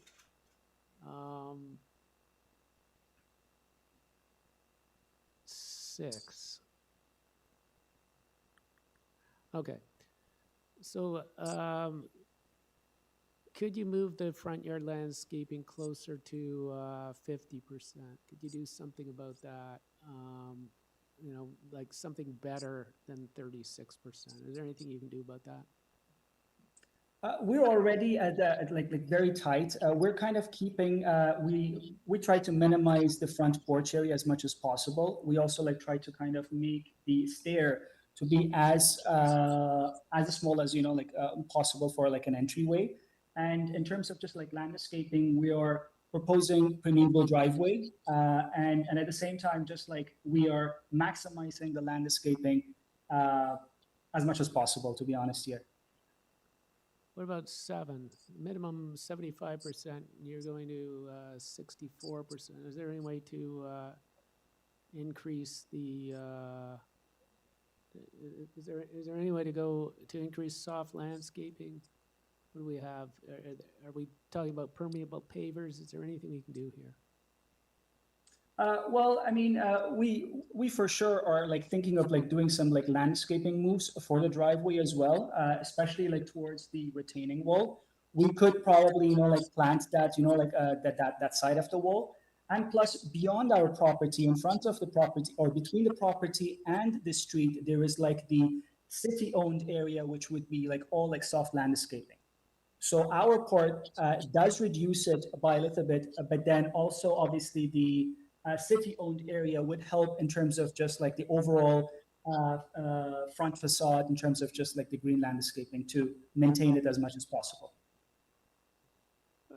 Where is, I'm a little confused, maybe my colleagues understand this better than I do, but the transportation, where's transportation stand on this now? Because we've had there's a few reports, it's hard for me to get my head around where is transportation? Mr. Nitfill stated they're both They're satisfied They're satisfied? with the application. Okay, I guess I don't have any more questions. All right. Any other questions? Okay, we were in committee before. I should have taken us out. So we've been out of committee. We'll go back into committee now. Brief discussion followed by a motion to conclude today's hearing. All right, let's go into committee. Mr. Nitfeld. Just offer a couple of comments, Mr. Chair. I personally don't think that this approach is consistent with the street. As I look along the street, I don't see other integral garages, and certainly not like this, where the integral garage is placed underneath an existing building, which then exposes an entire floor of the building to the street, which normally wouldn't be the case, to have sloped front yards. And in this case, what you're going to have is a driveway, another visible floor, and huge staircase. All that's because of the integral garage, and I think it's best illustrated on drawing A206. I just don't see that that's compatible with the rest of the development on this street, and I will be unable to support the application. But I do think everyone should have a really good look at that elevation, because that's what you're going to see.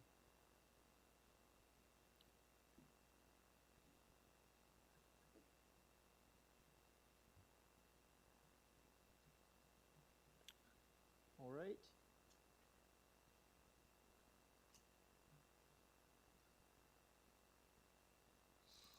Mr. Nitfeld, you were referring to A206? Okay, very good.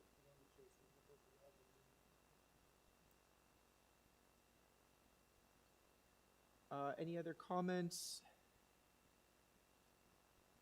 Maybe a motion, see where it goes? Yeah, I am unable to support the application, so my motion would be that the application be refused as not in compliance with the four tests. Okay, do I have a seconder for that motion? Mr. Fazeli, all in favor? Opposed? Opposed is Ms. Sankar Peralta for the record. So the motion carries, the application is refused. Okay, the time is 1:37 p.m. That concludes our hearing. Can I get a motion to adjourn, please? Yes. Motion to adjourn. Thank you, Ms. Sankar Peralta. Second by Mr. Fazeli. All in favor? Okay. Thank you, everyone. Thank you, staff, for all of your hard work this week. Thank you, members. And good job, everybody. We are adjourned.